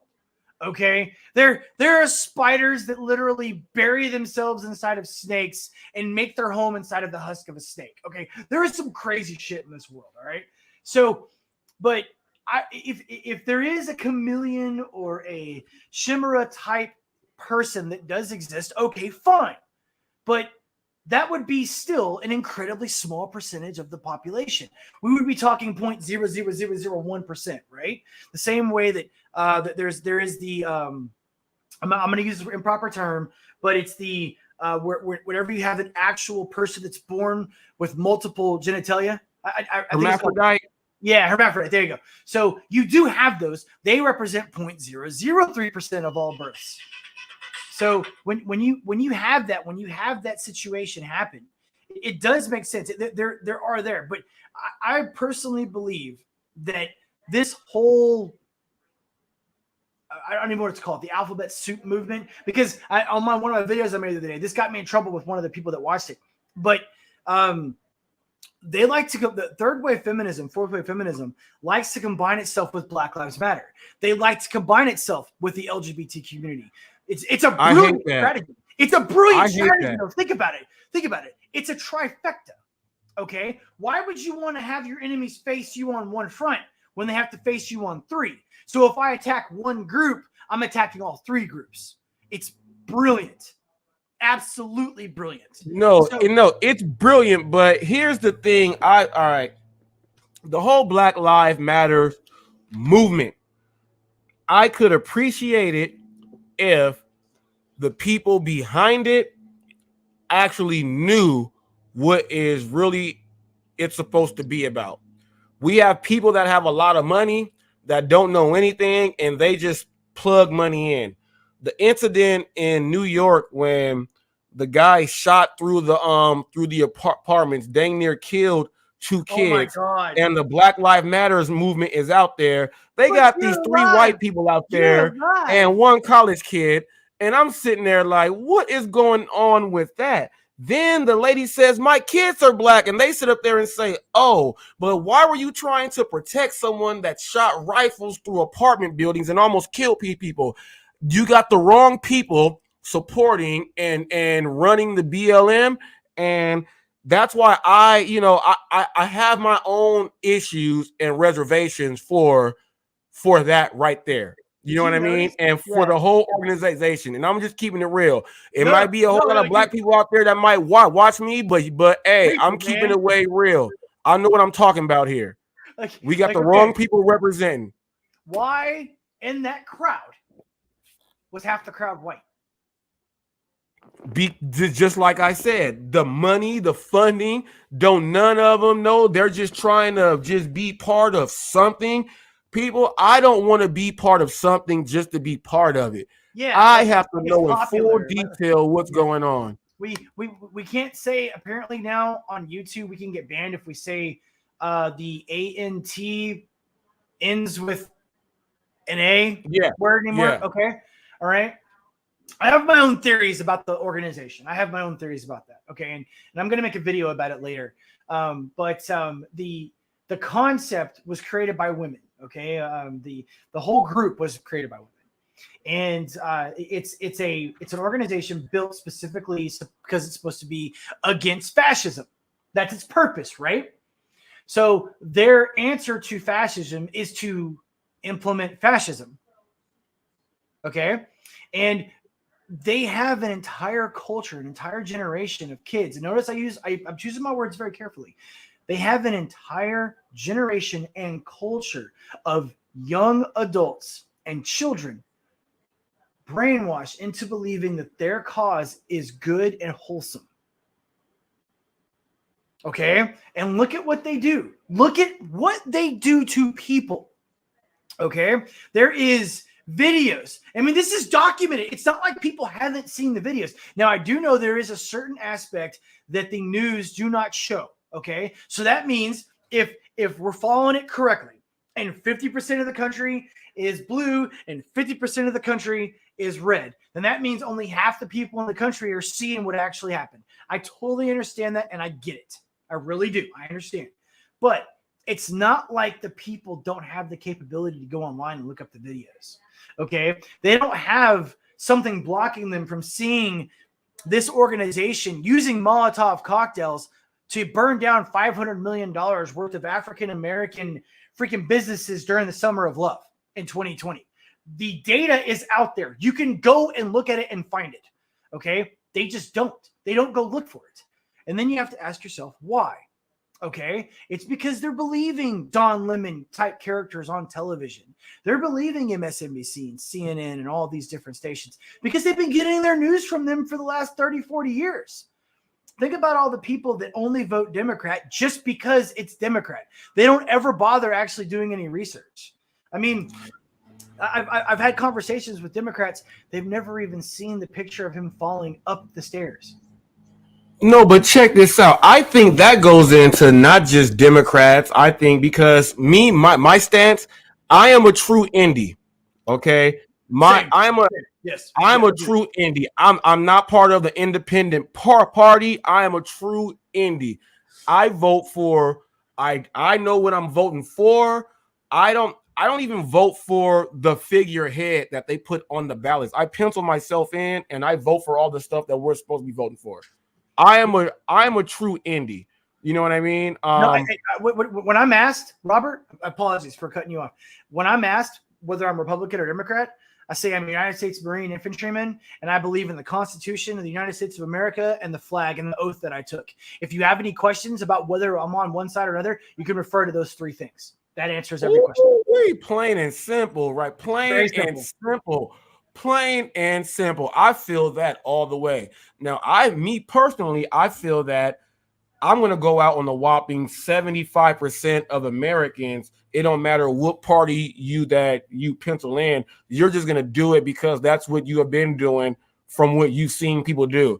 You're not even doing any research yourself. I feel that every party, I think 75% of the whole total political round with voting and everything, we only got 25% of people that really go and do all the good research and make the right decisions, which is why it goes crazy every single term when someone gets in. It was the most peaceful and secure and greatest election ever.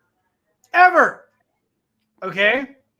I don't want to get into conspiracy theories on that because we'll get in trouble and we'll probably get banned and people will come and burn down our houses. All right. So, but I do have to say this, and this is something that I talk to people about on the regular when I'm going out, because I want to do street interviews like you do too. I'm gonna do that here. Okay. Okay. All right. So like I bring this up. Okay. Now I'm going to ask you a couple of questions and you answer them. If you don't know them, I understand completely because some people don't know these and it's perfectly fine if you don't. Do you know the population of the United States of America right now? Right. Ooh, that is a good question right now in America. Let me see. Let's even say 2020. Do you know what the population was? I would say in America right now, in America, I would have to say at least 8 billion? No.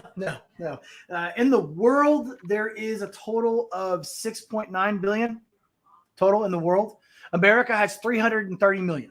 Now, see, again, I asked you a question, and the answer to you were correct because of the world, but you were thinking the world versus America. You were close.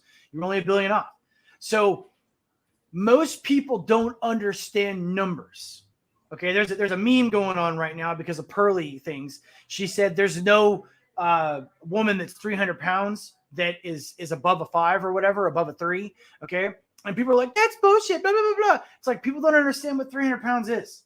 Okay, they don't get the weightage, the actual poundage. So if there's 330 million people in America, okay, that was the last poll taken in 2020, and 81 million people voted for Biden.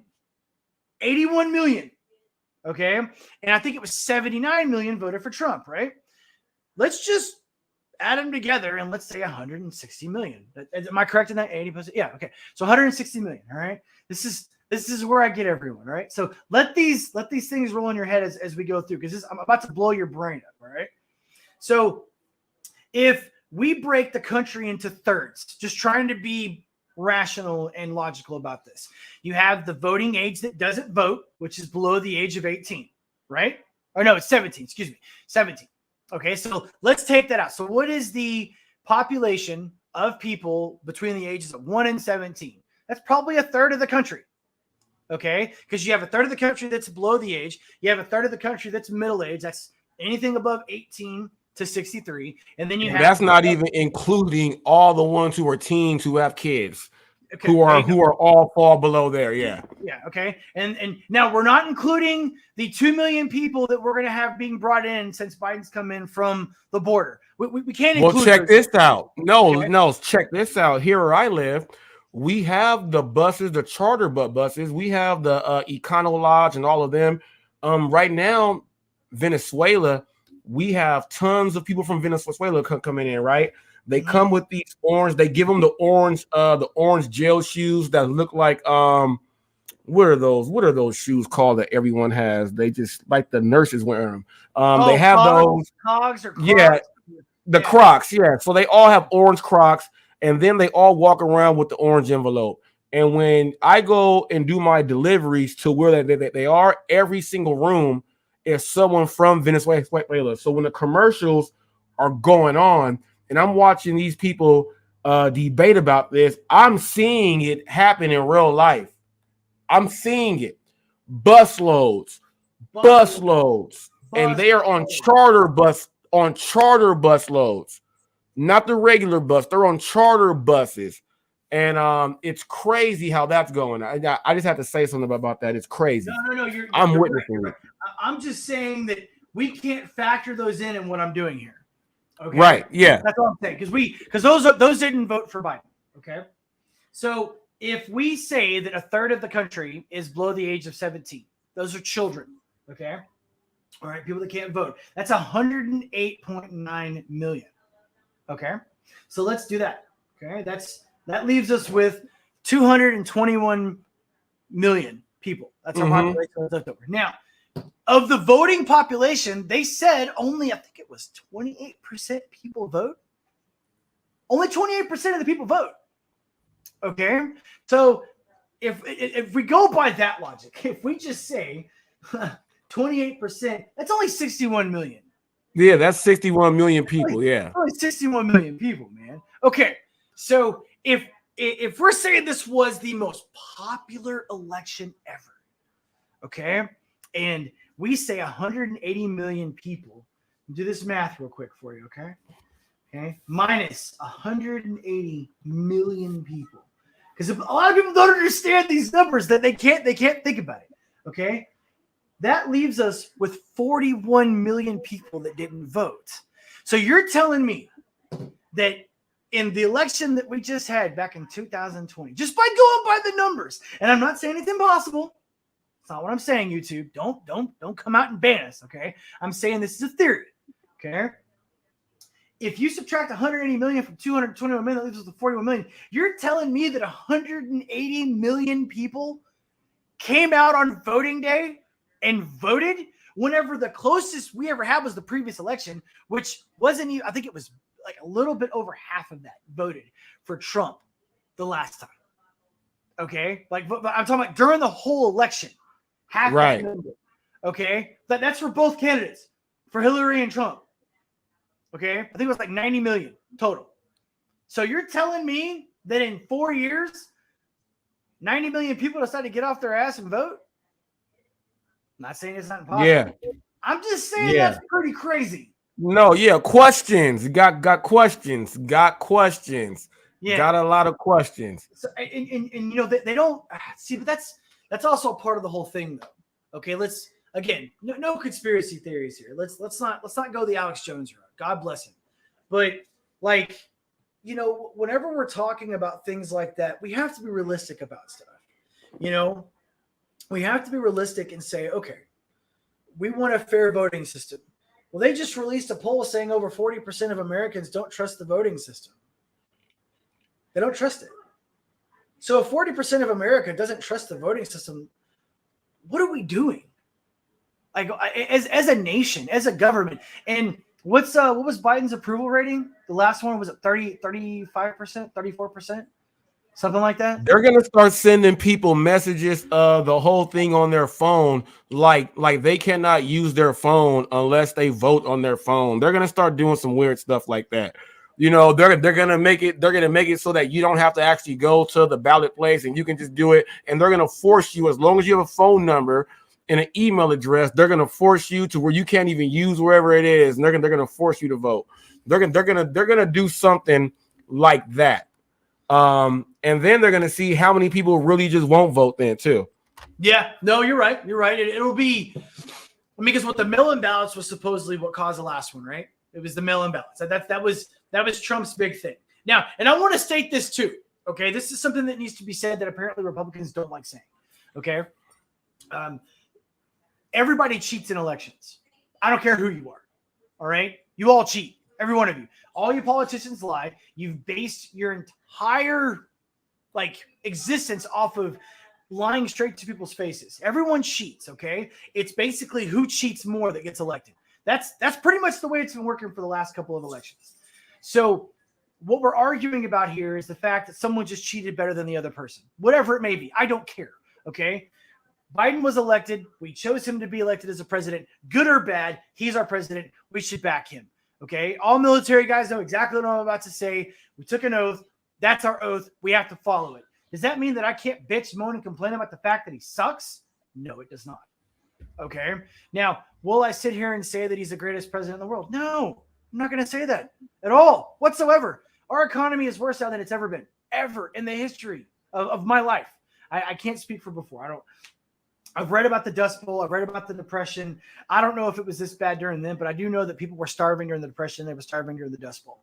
But I was driving down a local city the other day. And, it's a fairly large city. I would say probably population 150,000. That's a pretty decent sized city. And outside of one of the food banks in a shopping center, there was a, quarter-mile long line outside the door. I've never seen that in my life, Robert. I don't know if you have. I've never seen that in my life. He said, "Man, going all the way out the door." I mean, dude, a quarter around the block, huh? Yeah. You know how there's a shopping center, right? Like there's it all went the all the way connected. around. Yeah. Dang. Yeah. So outside the door there was two lines, all right, and there was a shorter line on the right and a longer line on the left. Okay, and if you were to add them together, it was between an eighth and a quarter of a mile long. Longer than those Costco gas lines. I've never seen that before in my life. I've never seen the gas lines like I've seen. Now, we did have 1979 under Carter. We had the gas event. Okay. I wasn't alive. I was born after that. So I never saw that. Okay. But, dude, I'm watching the gas shit here. I'll pull up to a gas station. And again, I'm in a kind of a sticks part of Texas. So I don't see a lot of things. The trickle effect is really big here. So we kind of get things when they're almost over. It's kind of one of those situations. But, one thing that I have noticed is that I've never seen before is I got to wait in line to get gas. Like you just said, the Costco lines are real.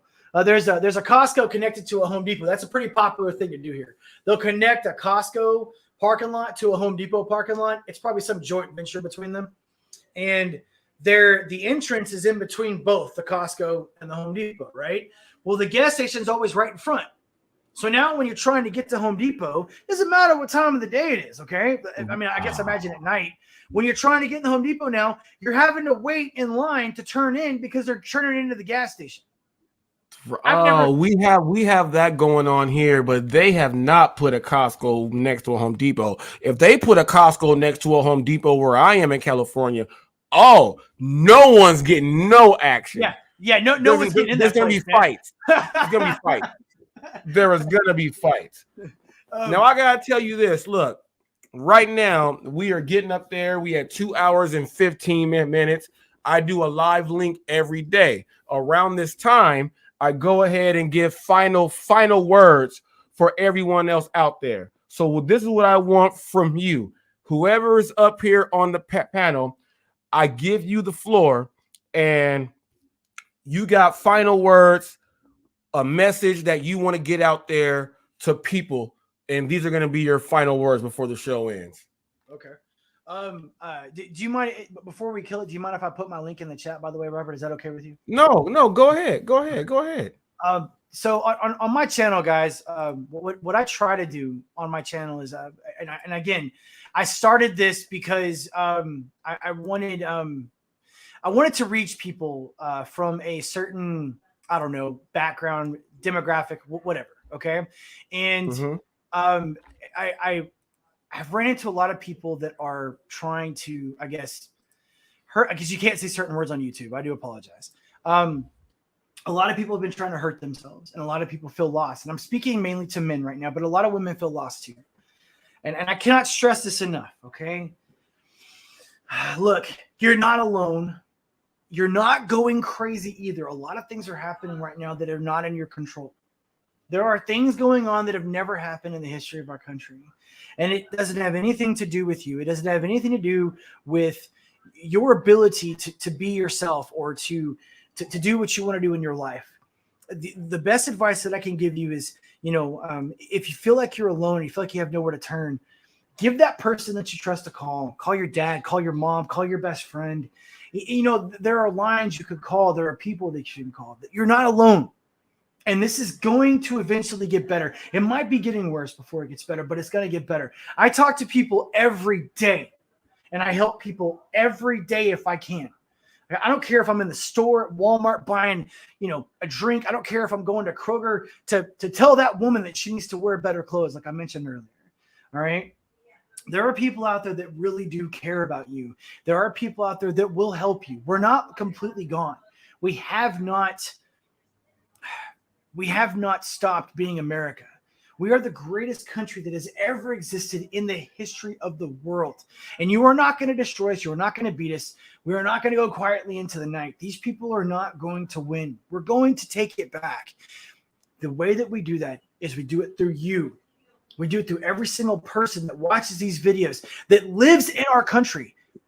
We have to police ourselves, and we have to take care of each other. Thank you. Man, and I just put your link up there, and it's shared there, and I'm showing it here, but it's actually in the chat also, so they can go ahead and click on that also. If you are patriotic people, I do know that we have a lot of men in the military that watch Hot Facts.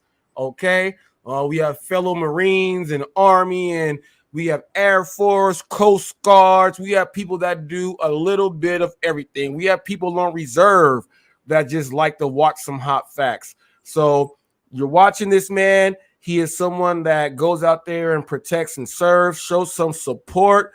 Check him out. You've heard a good amount of information to come out of someone's head right there, and someone that just said, let me get on Hot Facts and all that other stuff. I got to ask you this though. When you clicked on my channel, what made you click on it? And when you clicked on it, what made you say, let me go ahead and stop by? Well, I think where I got you was I was on that guy's channel that helps people grow their channel. He gives them advice. James Guy, yeah. And I fuck with him a lot. He, because he's a redneck like me, and some of the stuff he says, the accent and everything. So it's hilarious. He is. He's the guy. Seriously, I had a best friend, Colt, when I was younger. He looks just like him. I swear to God, they could be twins, dude. Okay. So, but you were on there. We were both promoting our channels. Every time he does a live show, I give him a thumbs up, every time. Okay. And James, if you ever see this, man, thank you so much for what you do, dude. You keep doing that, man. You are awesome. He's watching. Let me tell you, James watches my channel all the time.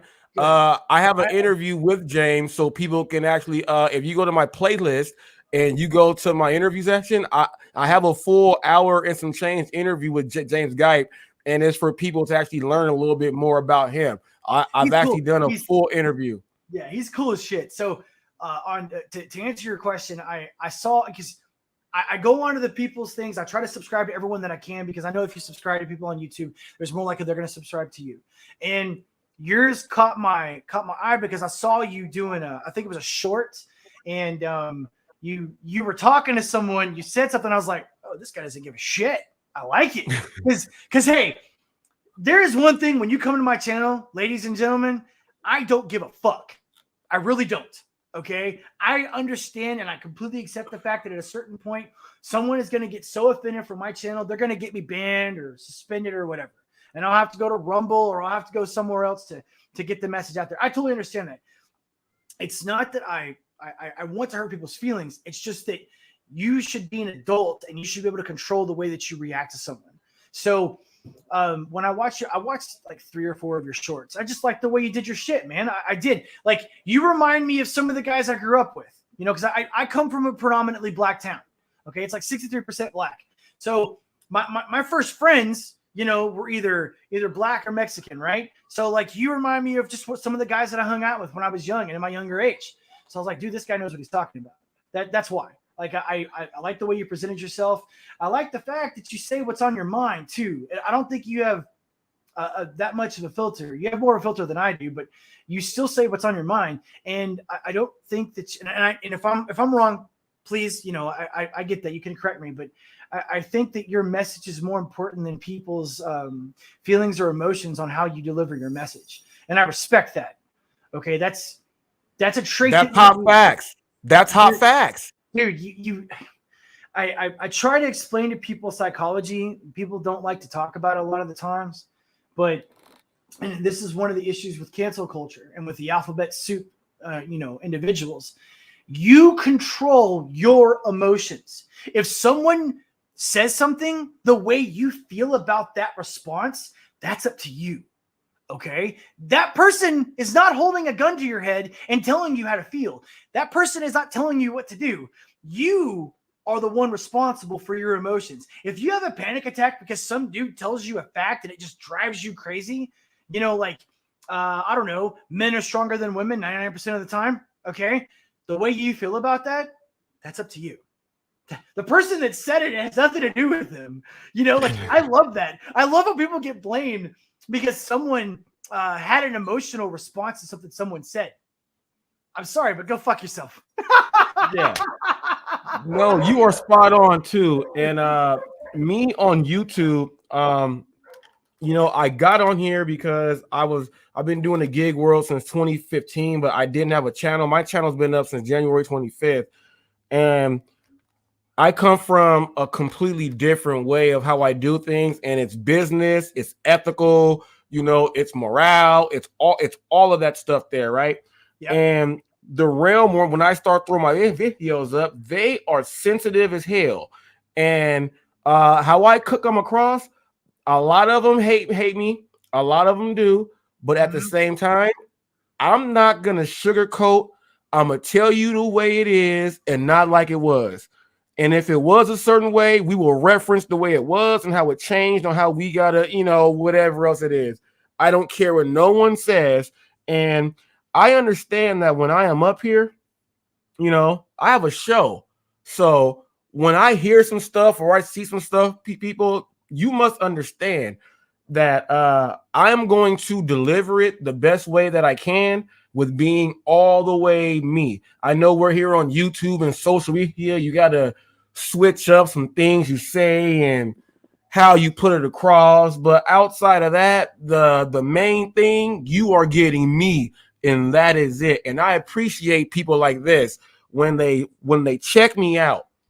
And I've told you people, I use shorts, I use everything. I use my arsenal, and I know what a lot of people, they want to hear and what they want to see, but they are afraid to really come show that support because they are tied into whatever the cancel culture thing is, what we talked about. They're tied into doing all the other stuff. But I am someone that people, I know my lane.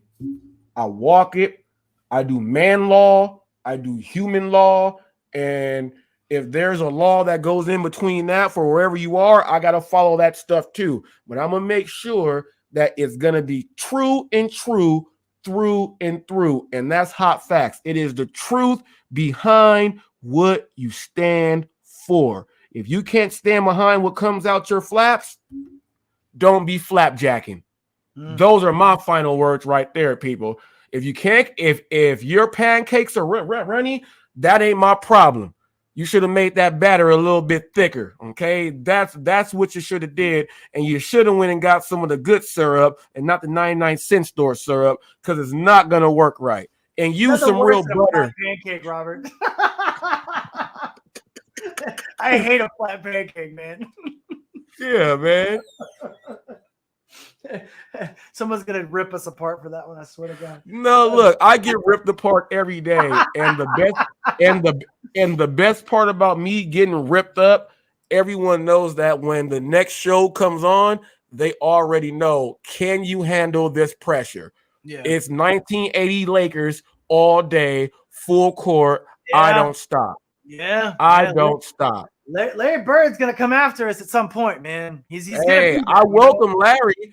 I don't want Bill Lambier. I welcome Larry. Don't bring Bill Lambier over here. It's gonna get bloody. Hey, did you see the it was really good. Go check it out if you haven't watched it yet. Michael Jordan talks about how scary Larry Bird was. Go check it out. Like, I see all that. Larry Bird was people don't understand that head to head, Larry Bird outscored Jordan. He beat him more times. He did everything. And they said that Larry Bird was the dirtiest talker in the whole history of the NBA. Can you see him talking shit? I would love to just watch Larry, or watch like a 2-hour movie of him just talking shit to people in the NBA. That'd be great. I would love watching that, man. It'd be hilarious. You know what? I might actually one of these shows pull something up like that and have it playing to show people, if you think I talk, listen to this. You know what I mean? Dude, his face, because he was always so emotionless. Remember, he was like, he didn't even have any lips. No, he didn't have any lips. He had a mustache with no lips. Yeah, dude, he was just like this, like all day. I mean, like you're just like watching him just play. You're like, God damn. But one more thing, Robert, I'm gonna be trying to go live. Hopefully, I don't fuck it up. I'm going live for the very first time on Friday. I'm having a couple guests on. Obviously, you're what time I'll be there? I'll be there. Yeah, you're more looking. I'm going to try to do it at 7 p.m. And see who's going to come. I don't know how people are going to show up, but if I'm trying to create my circle, obviously, I've been trying to follow all the steps for YouTube and trying to get everybody noticed, but I don't know exactly what we're going to be talking about. I do know it's going to be some pretty hot stuff, so you're going to love it. Okay, it's going to be great stuff. I'll bring some support through. Also, I already know Alaska Guns and Gears. That's Cody. Right there. He's in Alaska. He is Captain 2A, Second Amendment, and everything else there. He is fully in all of that. Former correctional officer, does his thing. My boy Nitro Freak was in here, and Nitro Freak is super military. Yeah. He's done it all. So yeah, we'll probably be going over there, sending you some good support. You showed a lot today. As someone the first time on Hot Facts, you spoke your mind, you kept them facts, you did not hide and hold nothing back, and I guarantee some people on Friday are going to be go ahead and stopping over. Now, I'm going to show you what I do at this time. People, you know what time it is. Until the next caper,